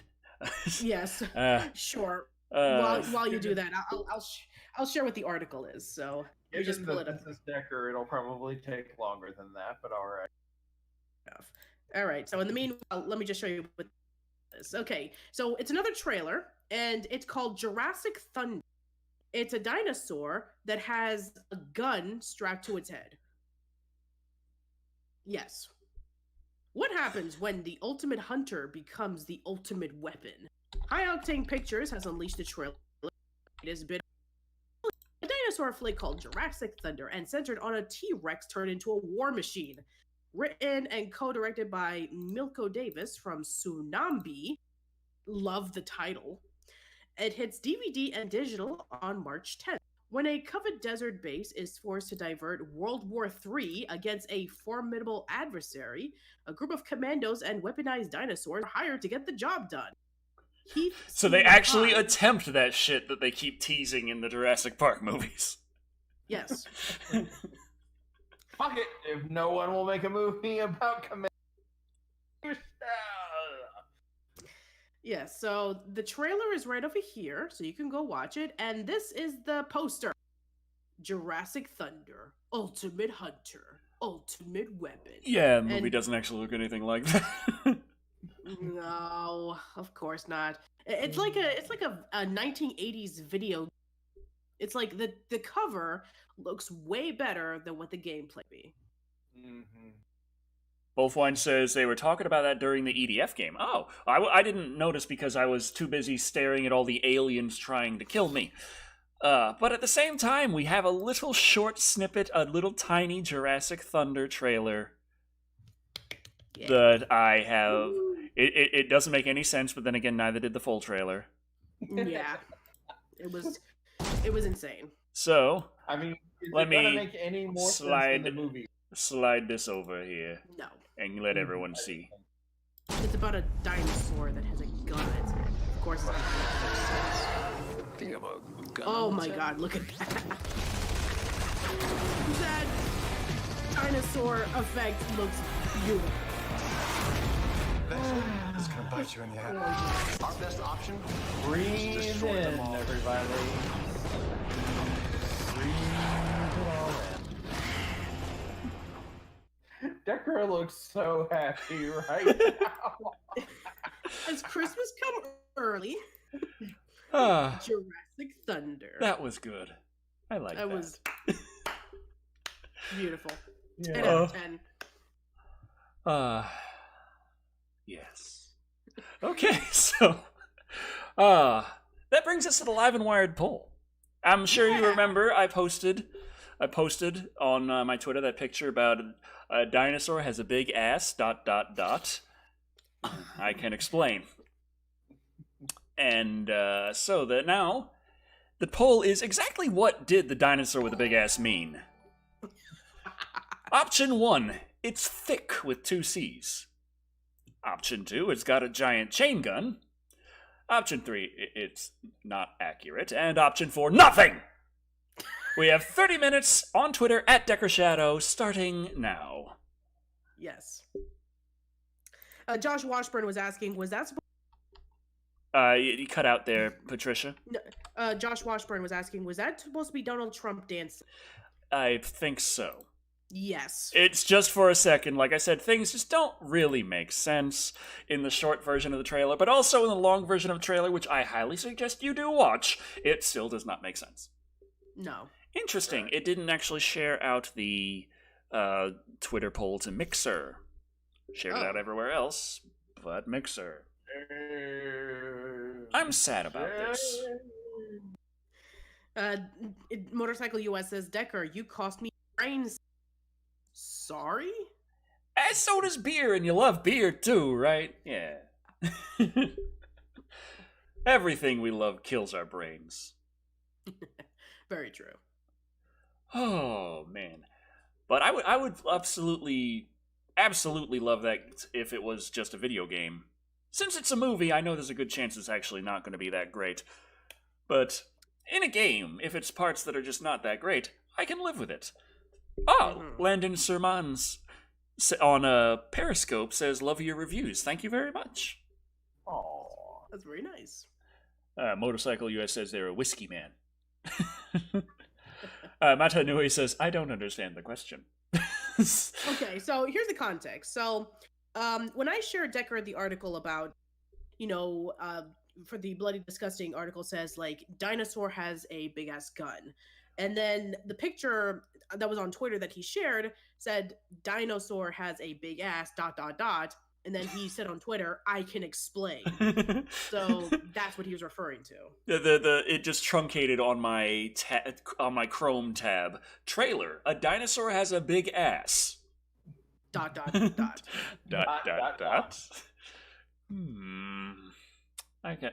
Guys, I can explain. you really can't. No. I mean, like, over the years we have discovered about dinosaurs that they have feathers as opposed to, like, scaly skin, that they're more related to birds than reptiles. But apparently, according to Decker, that they had thick booties. Indeed. Discovery by Decker Shadow. I'll walk into decades from now. I'll walk into a museum and it will say that, like, dinosaurs had a thick discovery by Decker Shadow, and I will be. That's it. We're leaving the country. You could brag about that with your grandkids. It's like, I knew the man who discovered that dinos had a thick booty. And then they would look at me and it's like, why would you brag about something like that?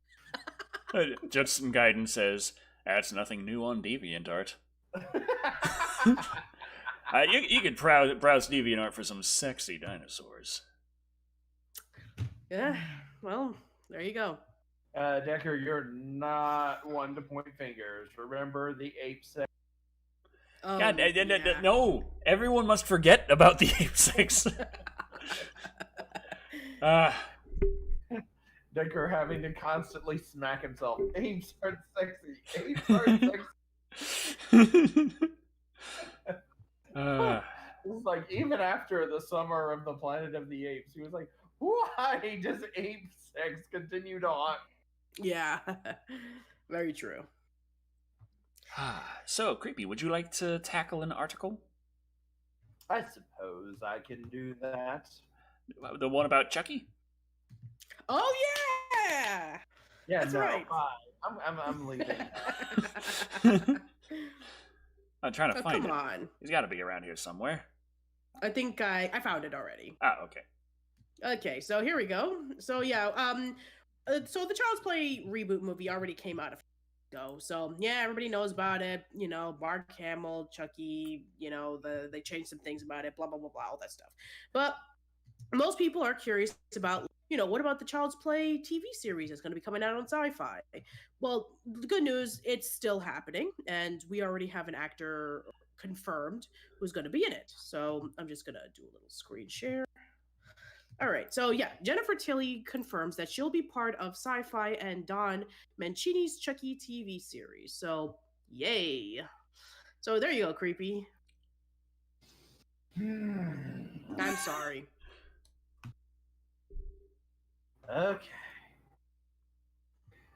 Officially ordered up last month, Sci-Fi is bringing horror killer doll to the small screen with Chucky, an upcoming television series from franchise creator Don Mancini and Channel Zero mastermind Nick Tosco.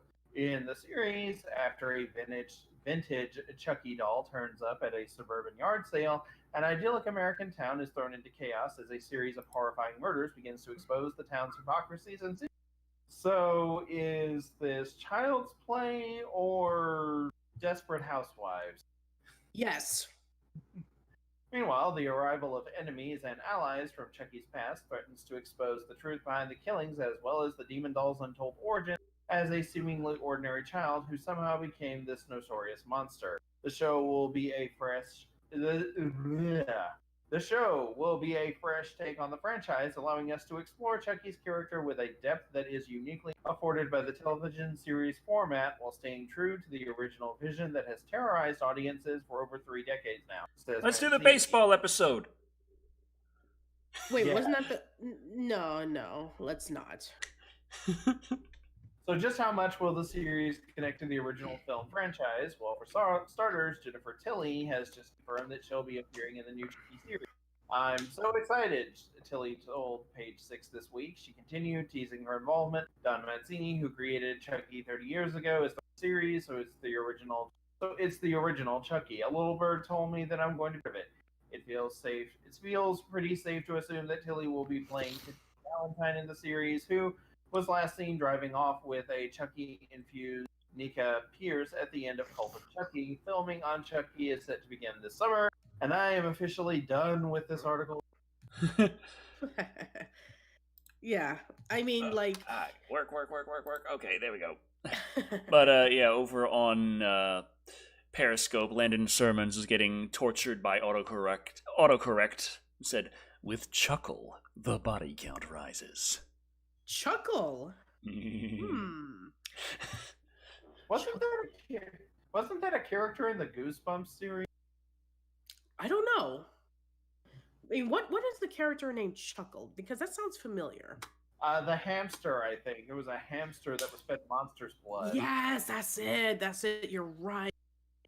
It may have been Chuckles. Chuckles, yes. Uh-huh. I was close though. Yeah. Yeah. But no, Goosebumps had its own like creepy doll series of novels called. Well, it was I think the first one was called Night of the Living Dummy, but the character from it was Slappy the doll. Yeah, It was Slappy the doll. Yeah. Who, Yeah. by the way, became like a very iconic character in the Goosebumps franchise. We got a question from a shark, so I have to take it. Okay. Green Sharks asks, Decker, how's the wedding planning going? And That's very nice. it's going a lot slower than its initial plan was. I was supposed to be married like 2 years ago, but YouTube don't pay so well. And 2019 was a real hard year in terms of getting paid by YouTube. 2020 has been looking a lot better, but also I just got my little roadmap for my dental work figured out, and it's going to take over a year to get it all done, but it's still so far over $13,000 of work. Right. I got a lot of shit wrong with my teeth, so it's probably not going to be getting married anytime soon still, unfortunately. We don't have a date set. Thoughts on the upcoming Kong vs. Godzilla, asks Landon Sermons on Periscope. They think it'll be good. I haven't seen anything of it, but I still have to watch King of the Monsters, which I know doesn't have the best reputation, but at the same time, I kind of don't care. It's a Godzilla film.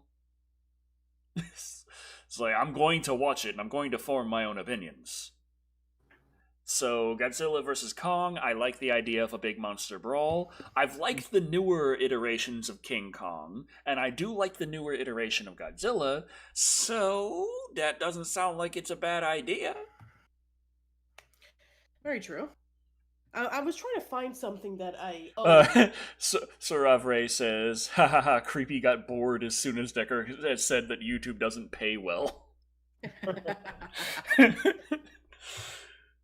I was trying to find something that I own, but I guess I'll have to find it another time. But I have a large collection of sealed Goosebumps stickers from the 90s.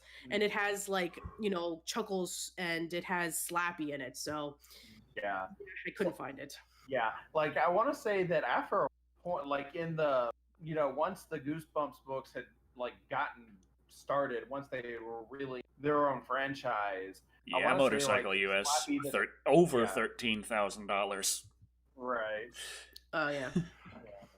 Like Slappy the doll and I want to say the Monster's Blood. Like, particularly monsters, anything associated with Monster's Blood, like Chuckles the hamster. They became sort of the face of the franchise.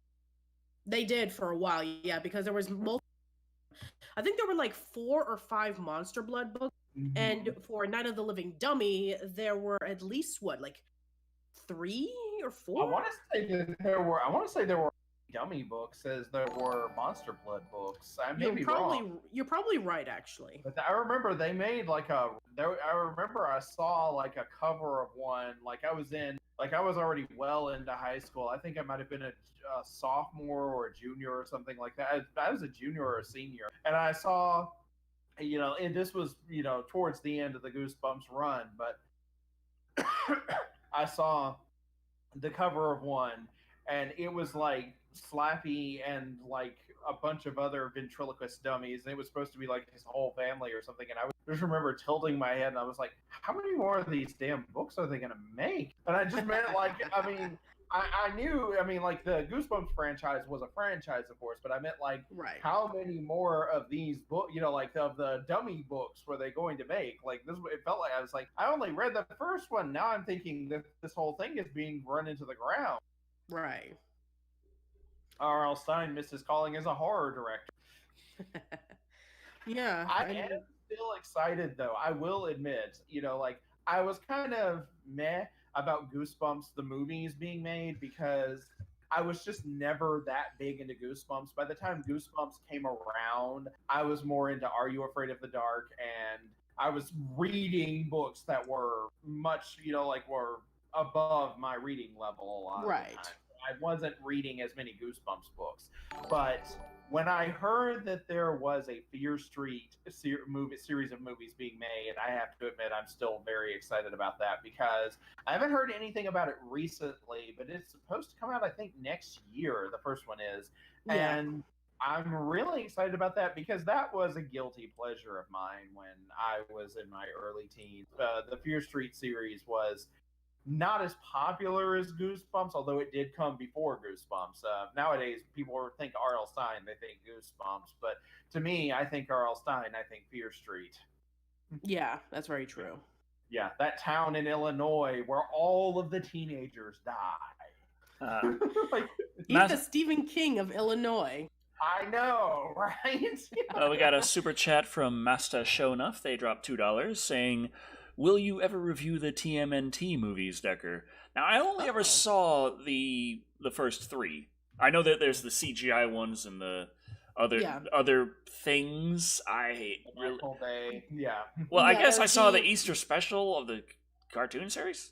Is that a technical? It doesn't count as a movie, though. Does it, though? Not really, no.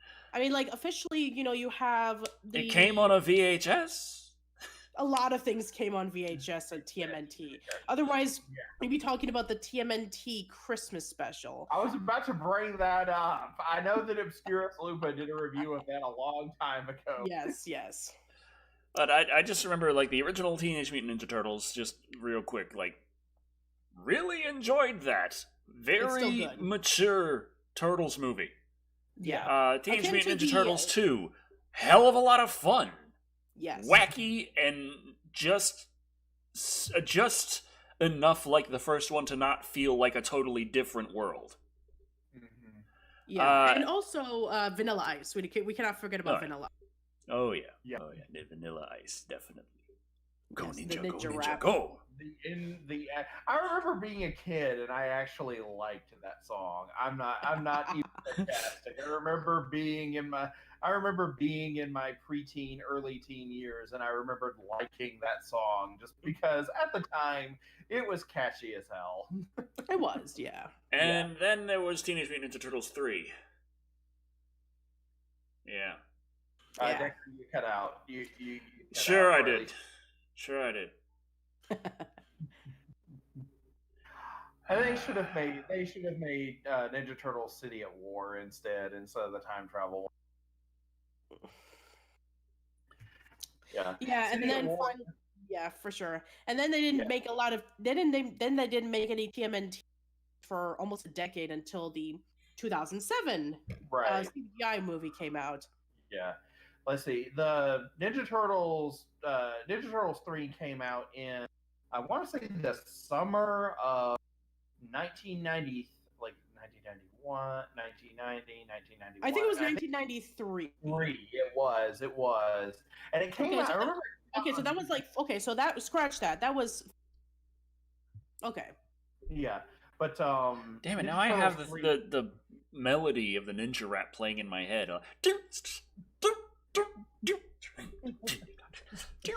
Ninja, rap, ninja, rap,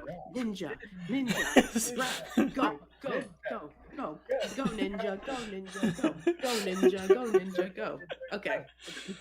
God damn it. But yeah, you're right. It was like 14 years before something Ninja Turtles related came out again. And yeah, does anybody else remember the awful Saban Ninja Turtles series that came out that was aired on Fox in, I want to say it was like 97, 98? Yes, it was 97, and it was Ninja Turtles: The Next Mutation.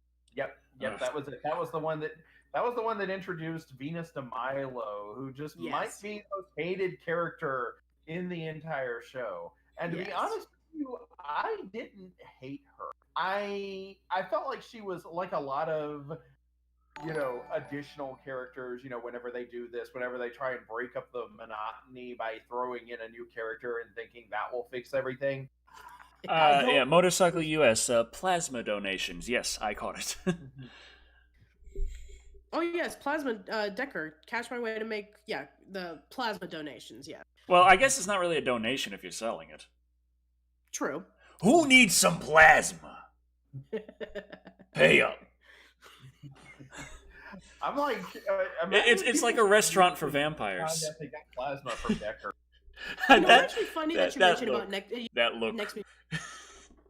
It's actually funny because they try to make it more edgy for like an older audience, but at the same time they put in those wacky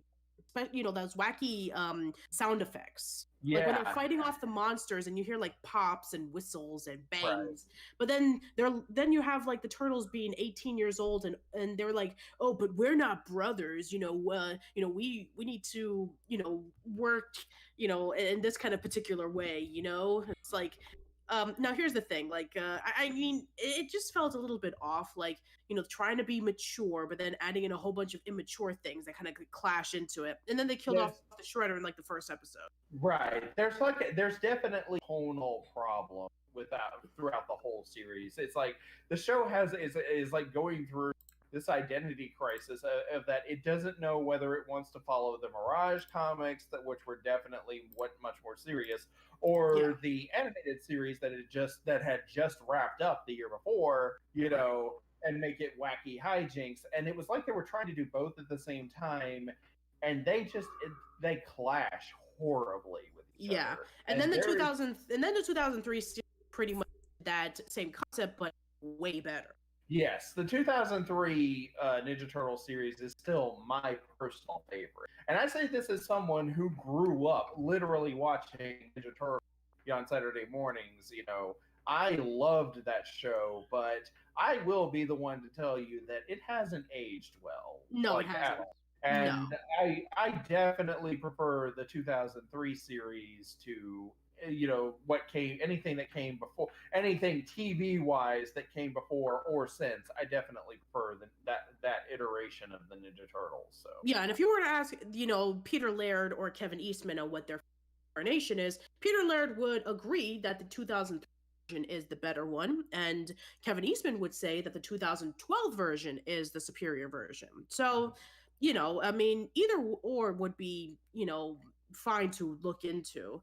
And I think that the 2007 movie, when that came out, I mean, it was like towards like the tail end of the 2003 series. I think this was like when what was it like? It was like during when they did the time traveling side story in which they went over to the 30th century, and then the turtles met up with April and Casey's son. So, I mean, like, the story in the 2007 movie didn't really make a lot of sense. It's like, which story did it come from? Did it come from the movies? Did it come from the 2003 series? Did it come from the 87 series? So, it was kind of confusing, It felt like it had been slapped together. It felt there were things to like about it. The performances were good. They were. It's just that the story itself was just very odd. And keep in mind that this is a franchise that is called Teenage Mutant Ninja Turtles, so a little oddness is expected. But in the case of the 2007 CGI film, I just remembered, I was like, okay, you've got the Shredder, most iconic enemy of the Turtles. You've got Krang. You've got a bunch of enemies you can have the Turtles fight. You could even one of the characters from the Archie Ninja Turtles Adventures comics, because there were several actually pretty scary monsters from that series, believe it or not. And this was before Archie tried to get all darker and edgier in the 2000s with Afterlife with Archie. But right, I remember like they went with this and what like a bunch of monsters and an old warrior who's now a CEO, and I'm just like, have we crossed into Gargoyles territory? Right, exactly. So I'm just like, I feel like that I feel like I'm watching two different movies at the same time, and it's very confusing to keep track of it. Yeah. And then of course we have the Michael Bay movies, and the less said about those, the better. True. So, and then finally, I guess you could say it is a TMNT. Kind of, sort of, even though it was released on DVD, but it's not like the Christmas special or anything like that. It's not as bad as that, no. No. Yeah, I guess it's Batman versus Teenage Mutant Ninja Turtles.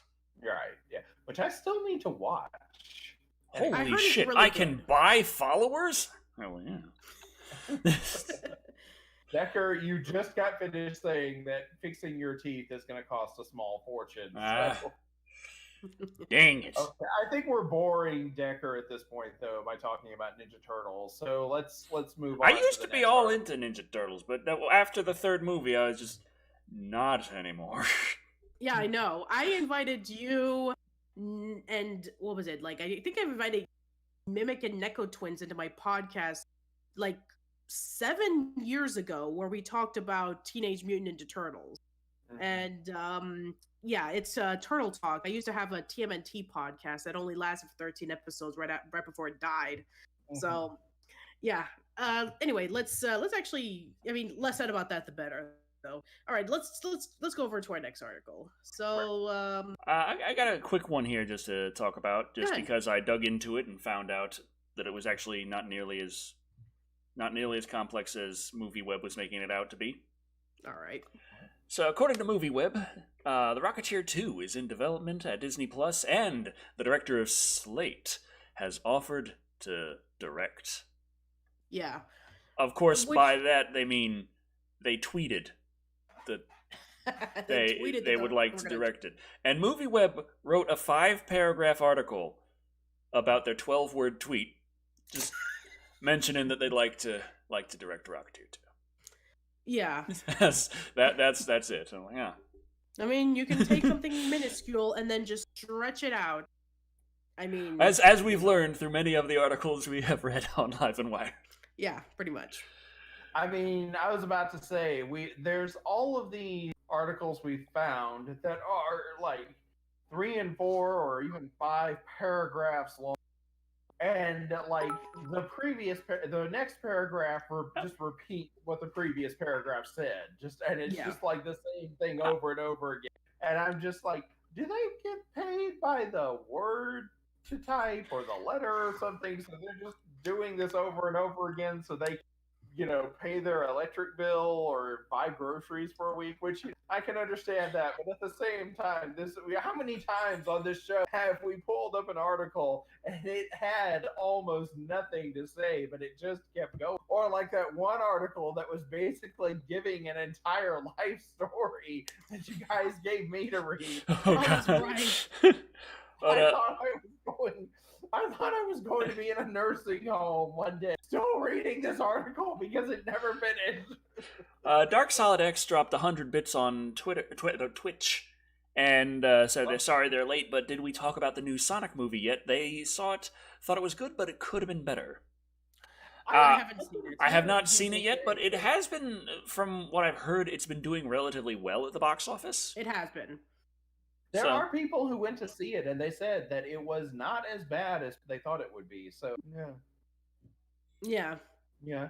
I mean, like Some people are saying it's the best thing that Sonic has come out with in movie or game form in like a long time. But then I'm thinking, like, do you remember Sonic Mania? That was good.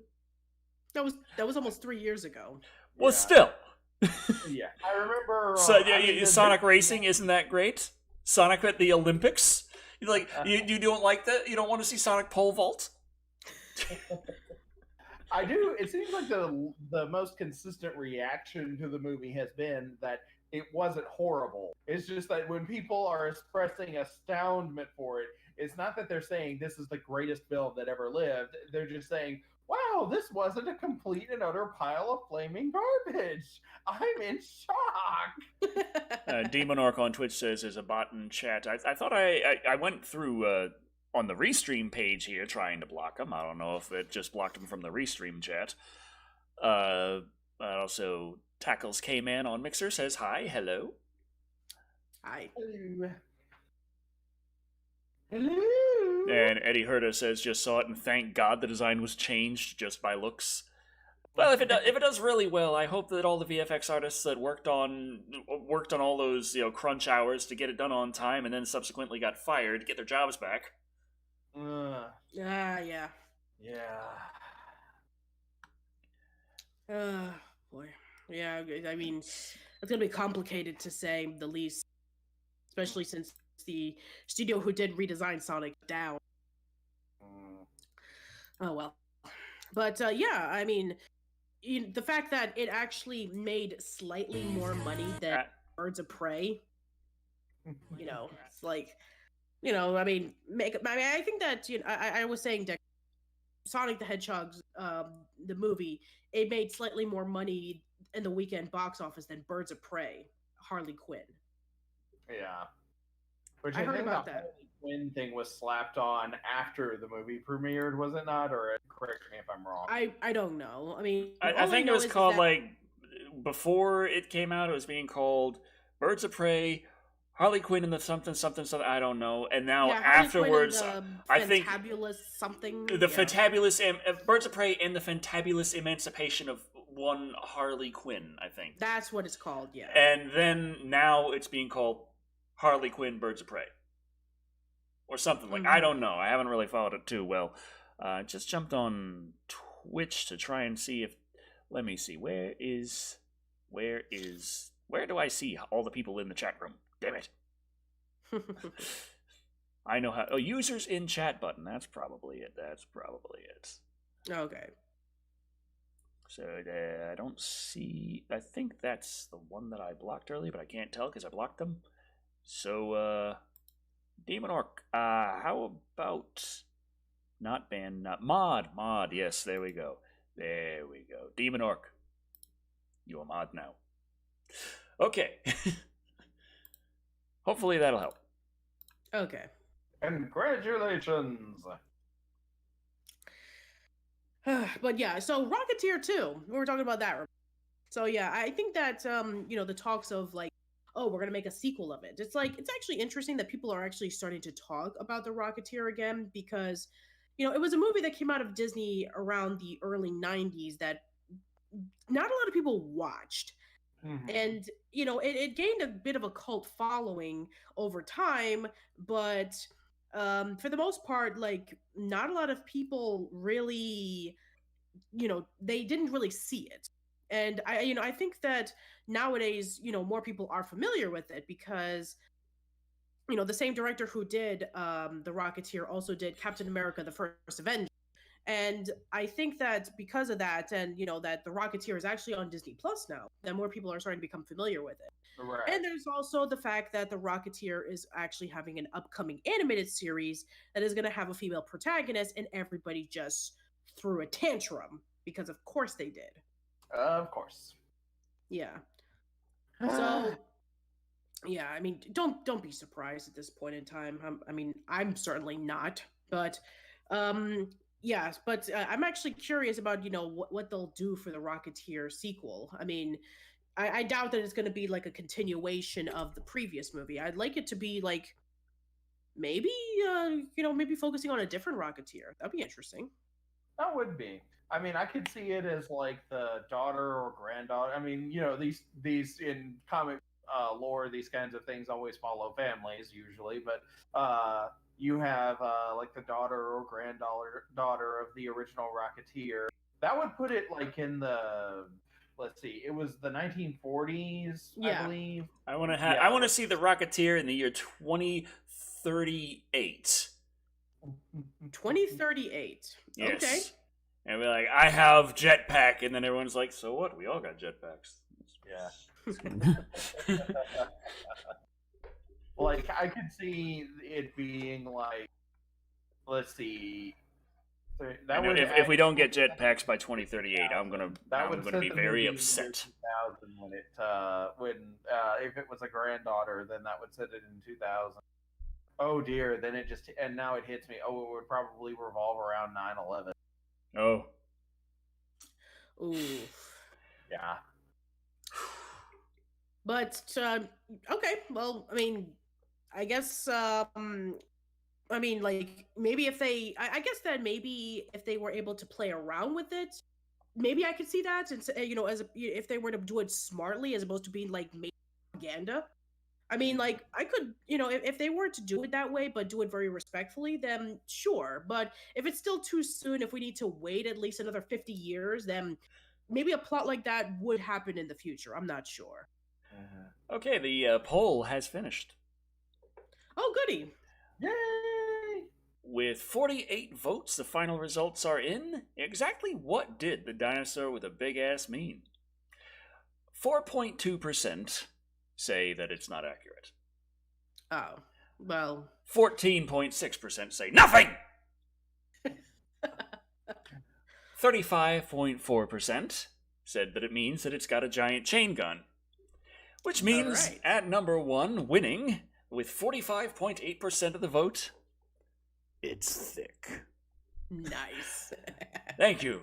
Thank you for participating in the poll. And Indie Gamers in says that you're a Chuck Tingle fan. You're a what? A Chuck Tingle fan.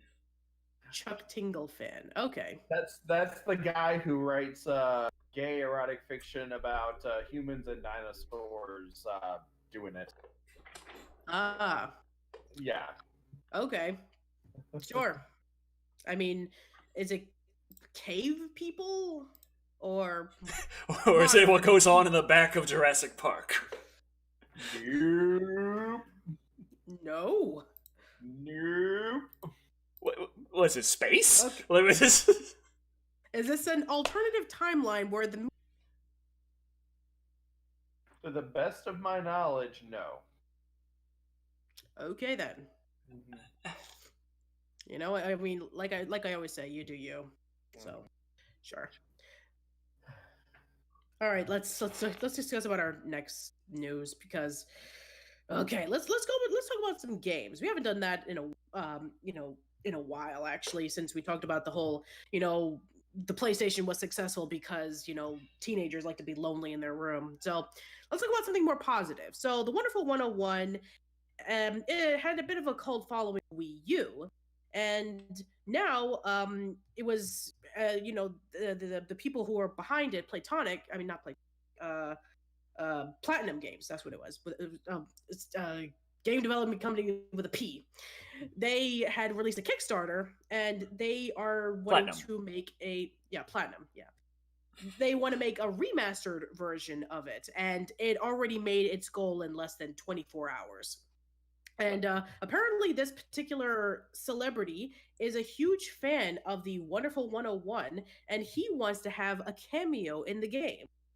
So that particular celebrity who wants to be in the game and who donated money to be a part of it is Cisco. Magi Jake dropped a $2 super chat saying, "What's your favorite magician movie?" And I'm trying to think of what magician movie. Magician movie. Magician. Doctor Strange. Okay. Sure. I haven't seen. Magician. I mean, like, if there's a magician movie, that's really tough. I mean, there's this really nice. I'm trying to find out what the name of the movie is that I really did like about a magician. See what it was called. I'll have to get back to that. Oh, The Illusionist. That's what it's called.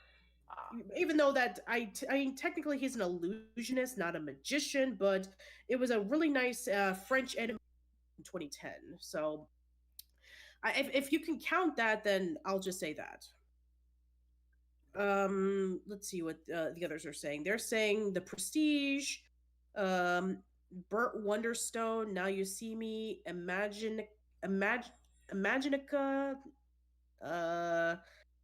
Leprechaun 3. Okay. But Cisco. Yeah, Cisco. Best known for his song about thongs. Oh, very appropriate since we just talked about Big Dinosaur. So yes, Cisco backs the Wonderful 101 remastered Kickstarter, hopes that he'll have a cameo in the game. The Wonderful 101 remastered Kickstarter Wonder Thong. Oh no. Please no. Well, they have Wonder Beer.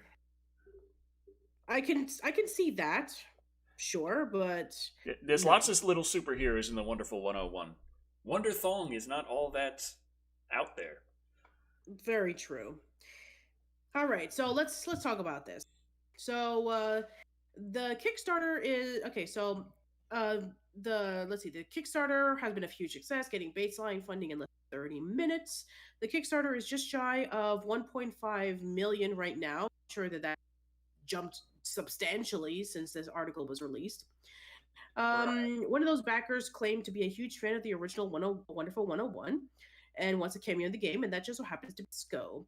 People claiming to be celebrities happens all the time, and 99.9% of it is somebody faking it. Not this time, though, as US Gamer found out, they actually got in contact with Cisco through his rep, and the singer/producer confirmed it was him in the comment. Of course, nobody believes it's me. They're like, that can't be him. Is it really him?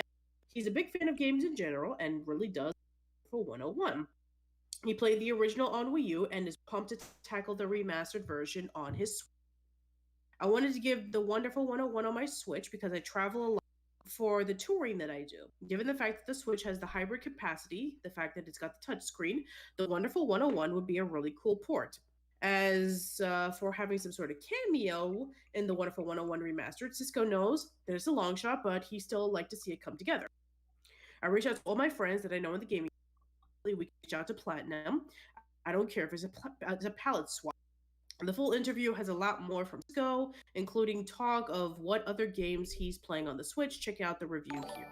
All right, so yeah, interesting. I mean, I know that there's celebrities out there that are a fan of games, but I never heard of them, saying like, "Can I please have a cameo in one of your games because I'm just such a huge fan." Unless, of course, it is, part of the Kickstarter goal, like for example something like in Shovel Knight, in which like you can be able to have your face and name on a wall of heroes or something like that. So I can see that, but I don't think I recall anything like that in the Kickstarter. But I mean, if they could pull it off, then sure, I'd like to see that happen.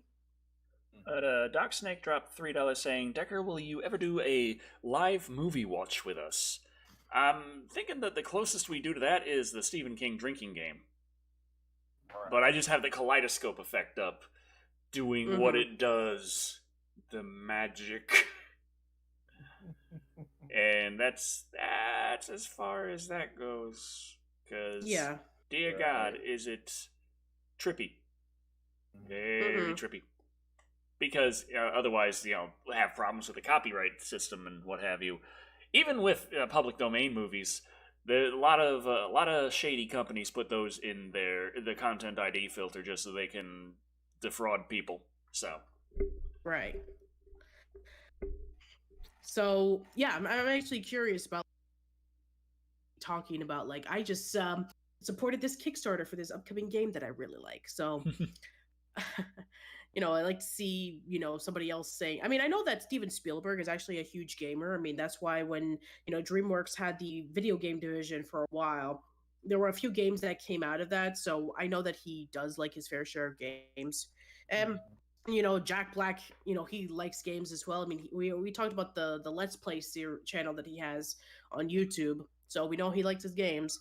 And, let's see. Yeah, I think that there's like the fair share of like other people, but yeah, you get our point. But I think that the fact that Cisco, out of all people, the guy who's known for the Thong Song and Unleash the Dragon, would say, "I like the Wonderful 101." So that was a bit of a surprise, I have to say. Right. All right, so we're reaching about 9:30. So I think I should mention one of the last things on the title card that we haven't really touched on. Oh yes. Go ahead. Article number 1, interestingly enough. Oh, okay.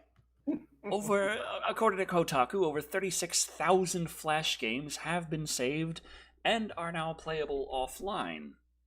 As Adobe had announced that it will stop supporting Flash by the end of 2020.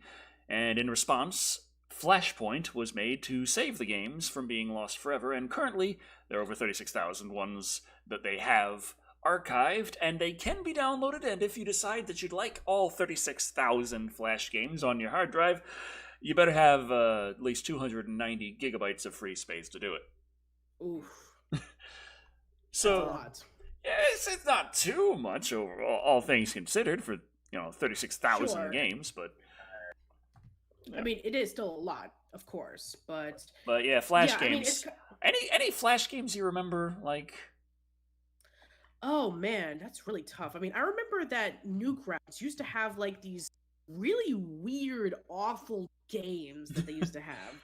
Oh god. Like, yeah, like they used to be like these kind of like weird, hybrid games that it would be like, oh, we're gonna have a game inspired by Nintendo, even though that we can't have the same budget as Nintendo, so we're gonna try to do it anyway.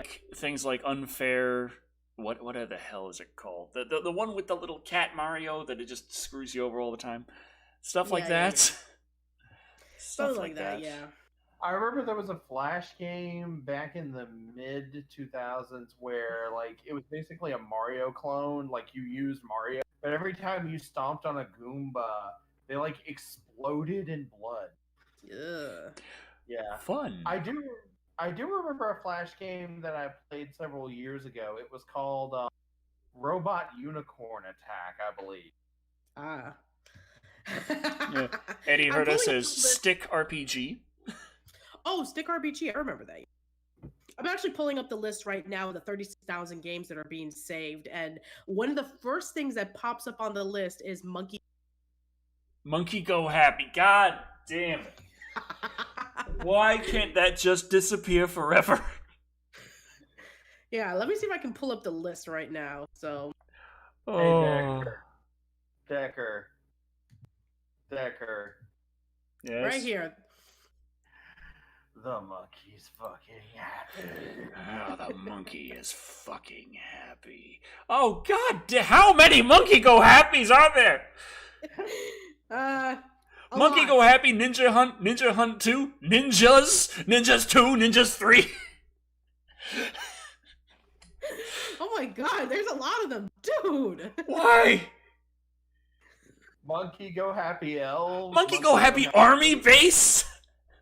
Monkey Go Happy Easter. Monkey Go Happy Cabin Escape. Fucking Jason Voorhees was trying to kill the monkeys, and even he could not do it. It really failed because there were more monkey games after. Monkey Go Happy Devil's Gold. They've gone just absolutely. They are mad with power. They did. Monkey Go Happy Madness. Monkey Go Happy Halloween. Monkey Go Happy Planet Escape. Yes. There you go.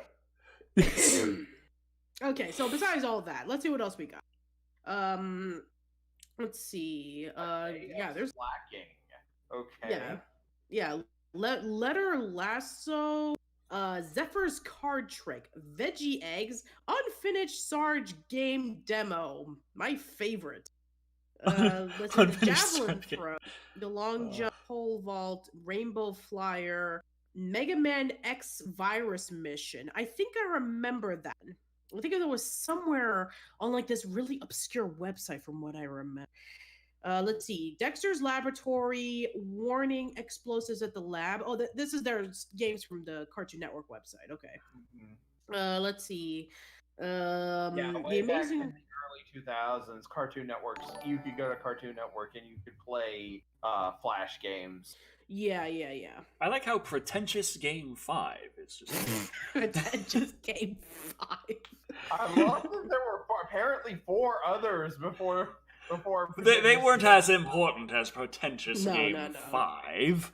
I'm going to rain in your volcano. That is the weirdest euphemism I've ever heard. Yeah, exactly. Let's see. The Disgruntled Magic... Mousetrap Maker, Itch You Were Here, Gumshoe and Alien, What Do Flowers Do, Throw a Shoe at Bush.com, Sonic... Okay, there's some Sonic games. Of course. Love You... I Love You Like a Fat Lady Loves Apple? What? Okay. Also, Jetsons. The Jetsons, Skyway Scurry, and The Amazing Garfield. Okay, so there are some Garfield games. Okay. Garfield Hairball Hack. Garfield... The Garfield Christmas Mix and Match. Game the Gefilte Fish. That's awesome.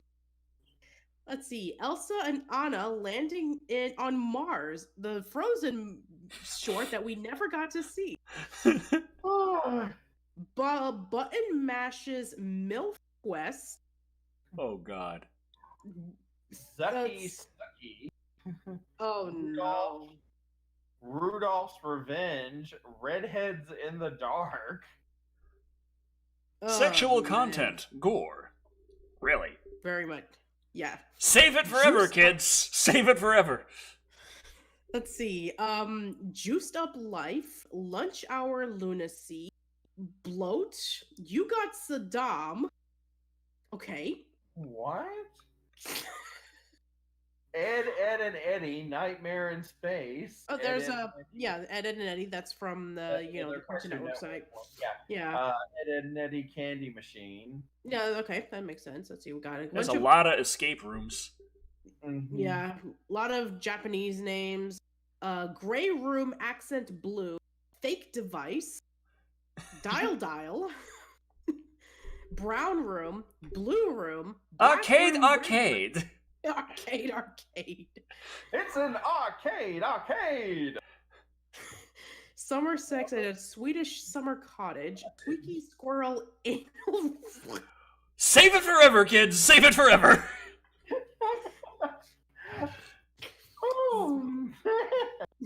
Babysitting Cream. Oh, Zombie Breaker. Okay. Let's see. Shadow Snake, Rage Arena, Gun Rocks. Once Okay, Upon a good. Time in Ryle the Ostrich is an Axe body spray arcade game. I was worried it was another adult game. Yeah, sure. Man Wait, with where do you see that exactly? Because I'm not. Oh, I see it now. yeah, Ryle. it's right there. Let's see what we got. Kill a Baby Uncut. Let's see. Dolphin Kiss in SeaWorld. Christmas Skill Shot. Dynamite Blast 2. See, now I'm just worried that this is all porn games. Pizza Training Program! That is a porn game! How?! Okay. Ponyville Brothel. Is that or is that not? Okay, that is. Okay. Yes. Hold on. I saw something earlier. Kawaii Lolita Dress Up. Okay. I Got a Fever Dress Up Game. Garfield Punt the Pooch. Garfield Escape from the Hotel Munchie. Teletubbies Mercy Killing. Yes. Neon Genesis Evangelion Pack. Okay, I want to see that one so bad. Neon Genesis Evangelion Dating Sim RPG. I want to see that actually. Let's see. Fat Man Jones Doom. Hong Kong Fooey Mahjong. Oh, that's another Cartoon Network one. But yes, Yeah. when I think of Hong Kong Fooey, no. Gege no Kitaro Daddy. Eyeball Super Table Rotation! Oh my god. Let's see what else we got. Let's see. Thanos Math. Humanity's most educational game. Yes, because you want to learn about your times tables and your algebra with Thanos, apparently. Okay. Trixie or Treat. Okay, there's like Metroid- 36,000 of these. Yeah, there's a lot. And so Metroid far as I can tell, it's 98% porn. I think we're done here. It's the internet. The wonderful, glorious internet. Yes. Yeah, we're done with that list. If you want to look up all 30, be my guest. You have fun. All right. And all right, let's go over to our next bit of news.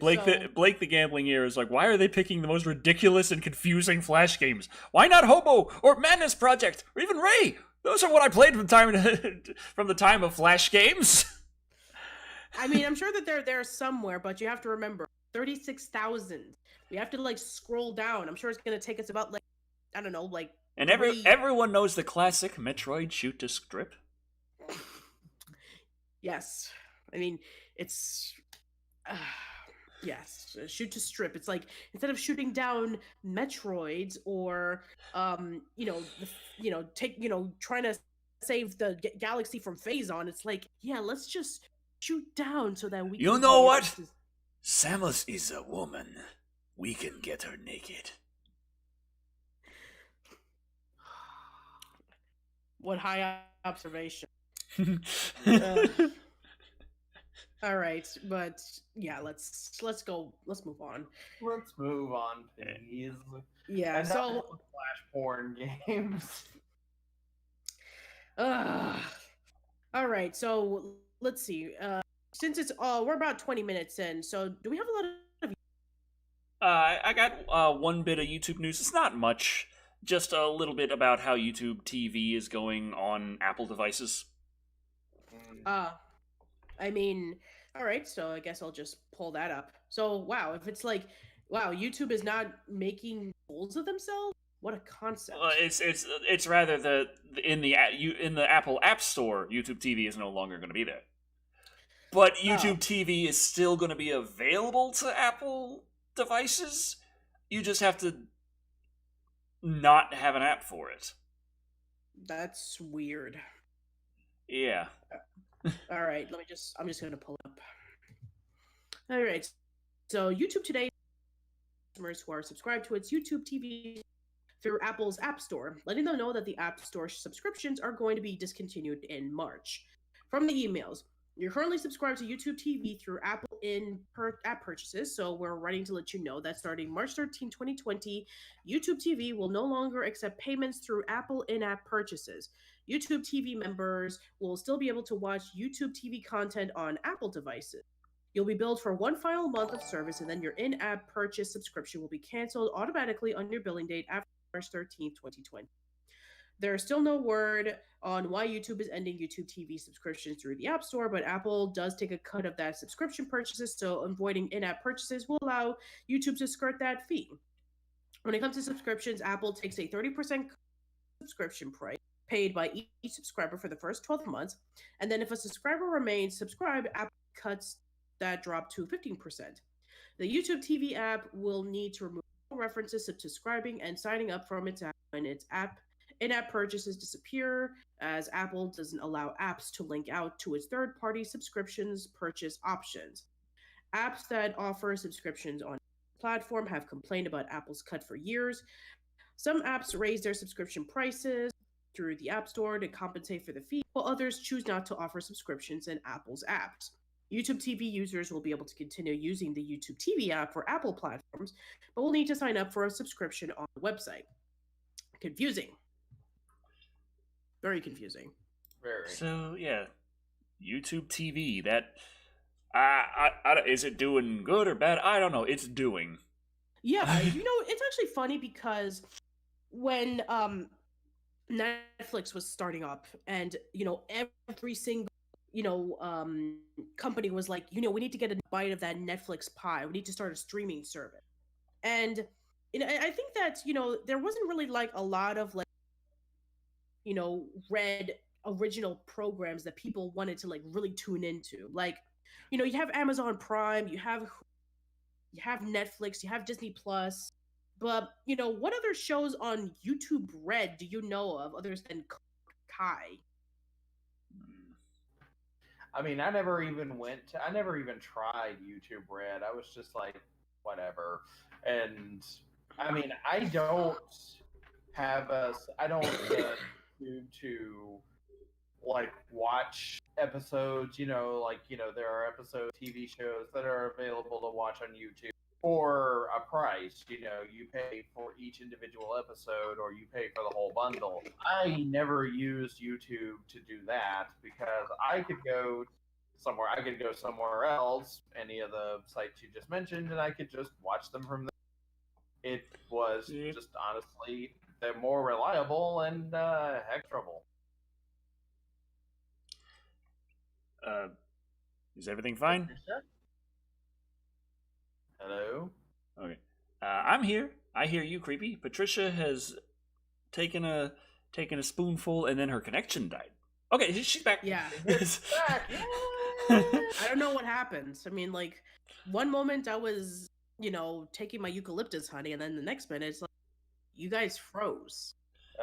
From our end, you froze. So we froze, apparently, to each other. I guess so. Yeah, but yeah, I was saying that I never really use YouTube. I don't really use YouTube period to watch TV shows or stuff like that because Right.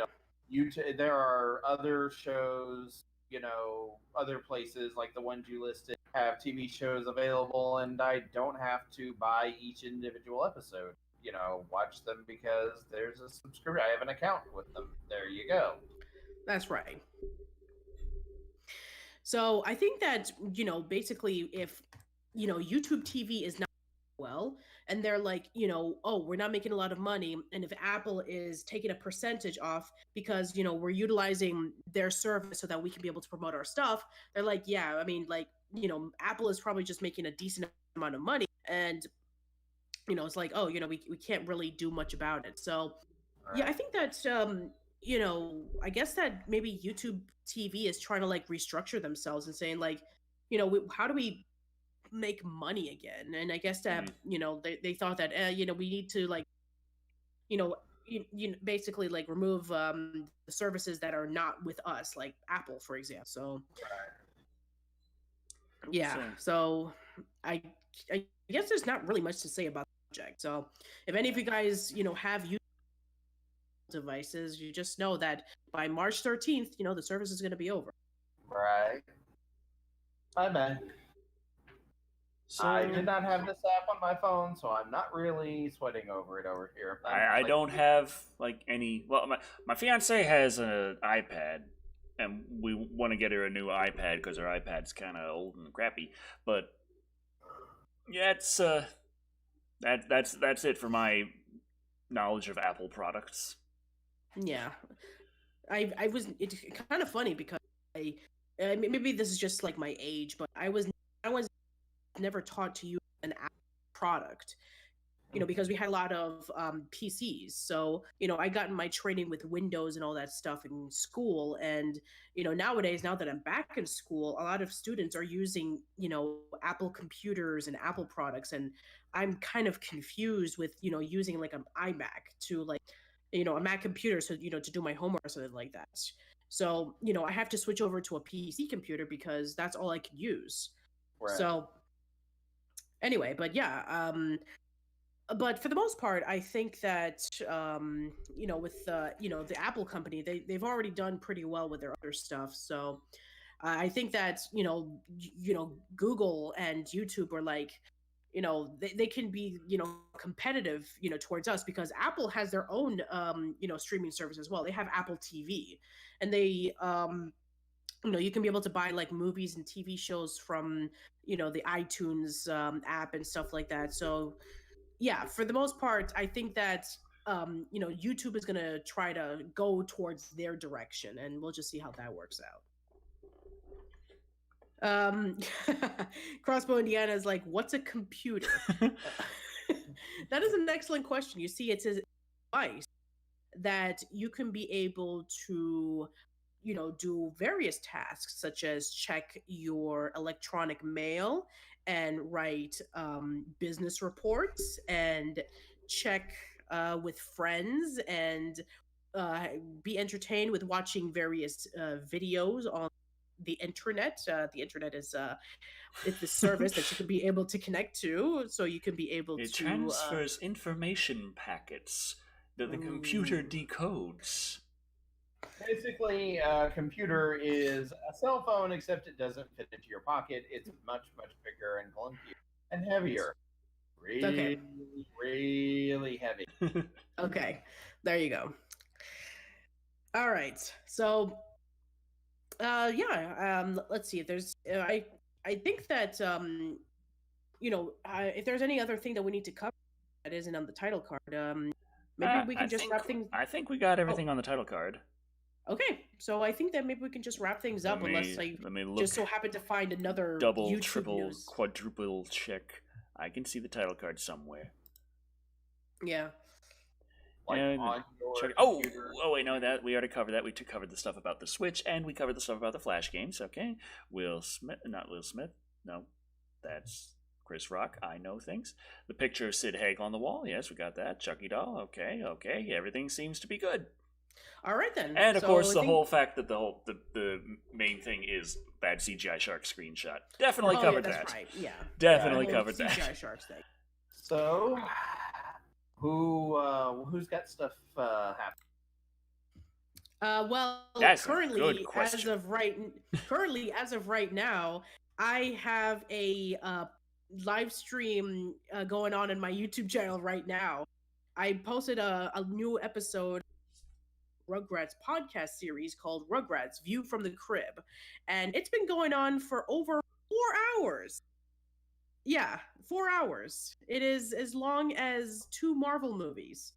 I played it around 5:30, and it's just about to wrap up with its the last episode that my co-host ZL and I talked. So so basically, Rugrats View from the Crib is a podcast series that ZL and I started back in July, last July, where we talk about every season of Rugrats and all the upcoming Rugrats animated series that's going to be revived on Nickelodeon. And a lot of people were talking to me like, why haven't? Well, here's the thing: the raw audio was 5 hours long, and I had to bit by bit, piece by piece, had to edit it so that I can be able to take some time to post it on an appropriate time. Unfortunately, then school happened again, and then I had to focus on some other projects and some other videos and podcasts and stuff like that, and I kind of put it back into the side. I finally got the chance to edit it this weekend, and now you can be able to catch ZL and I's thoughts on season 2 of Rugrats and see how well we think it is compared to the first season. Mm-hmm. And also another thing that's coming up, I recently had a special guest on my podcast. I interviewed TV writer named Daryl Vickers, and I'm going to be posting that up onto Anchor, Spotify, Apple Podcasts, Google Podcasts, and Mixcloud, and then it'll go up a few days after on my YouTube channel, so you can go check that out. And I got a whole bunch of other cool stuff coming up, so yeah. What about you, Decker? Well, I got my new toy, my Zoom H4n Pro, just field recorder. I like it because it means I can actually have some nice audio clarity again. It's kind of like not as good as a mixing table, but a hell of a lot more portable. Mm-hmm. So yeah, that's what I've got hooked up to this microphone again. Remember the old Phantom Power died when I got the new computer and I was trying to test to see if it worked, and the answer was a good no. But now I have it working with that, and it sounds good, I think. Sounds awesome. Very nice and clear. I mean, you're hearing it right now. How does it sound to you? It sounds really good. Okay, that is good. So I got that I got the things I need to work with the lavalier microphone with that, so I can actually film in this house, so I don't have to keep going back and forth anymore. All right. That's great. Aside from that, still working on the bad CGI Sharks review. The Jurassic World Fallen Kingdom review has had its copyright situation finally taken care of, and now I just got to figure out the best time to actually post it, because I don't want to post 2 reviews same day or one and the other day, because right. I want to give each one enough time to perform, because I like my channel to do well. It's a thing, being a YouTuber, it's half producing content and half figuring out the best time to put it up to make sure to make the algorithm like you. You're right. And if I do want to afford $13,000 of dental work, the algorithm has to fucking love me. Aside from that, Creepy and I actually were working on EDF5 a little bit more. I don't know when the next time we'll jump in is going to be. I hope soon, because we are, right at the end. We got, 3 missions to go? No, one of which we failed multiple times. Yeah, we spent an hour on one of the missions. It was streamed on Twitch, and it's currently up on the gaming channel. We spent a long, way. Okay. Yeah, it was well over an hour we spent just pounding and pounding away at that damn mission. I've since gone back and played single player, and I figured out, hey, those giant ass pylons that take so much to kill, they're boss spawners. That's where they kept coming from. That's where all the mother monsters and king spiders and queen wasps, that's where they kept coming from. The giant killer thing. The giant, hard-to-kill pylons are boss spawners. So that's why if we never managed to take them down, we died over and over.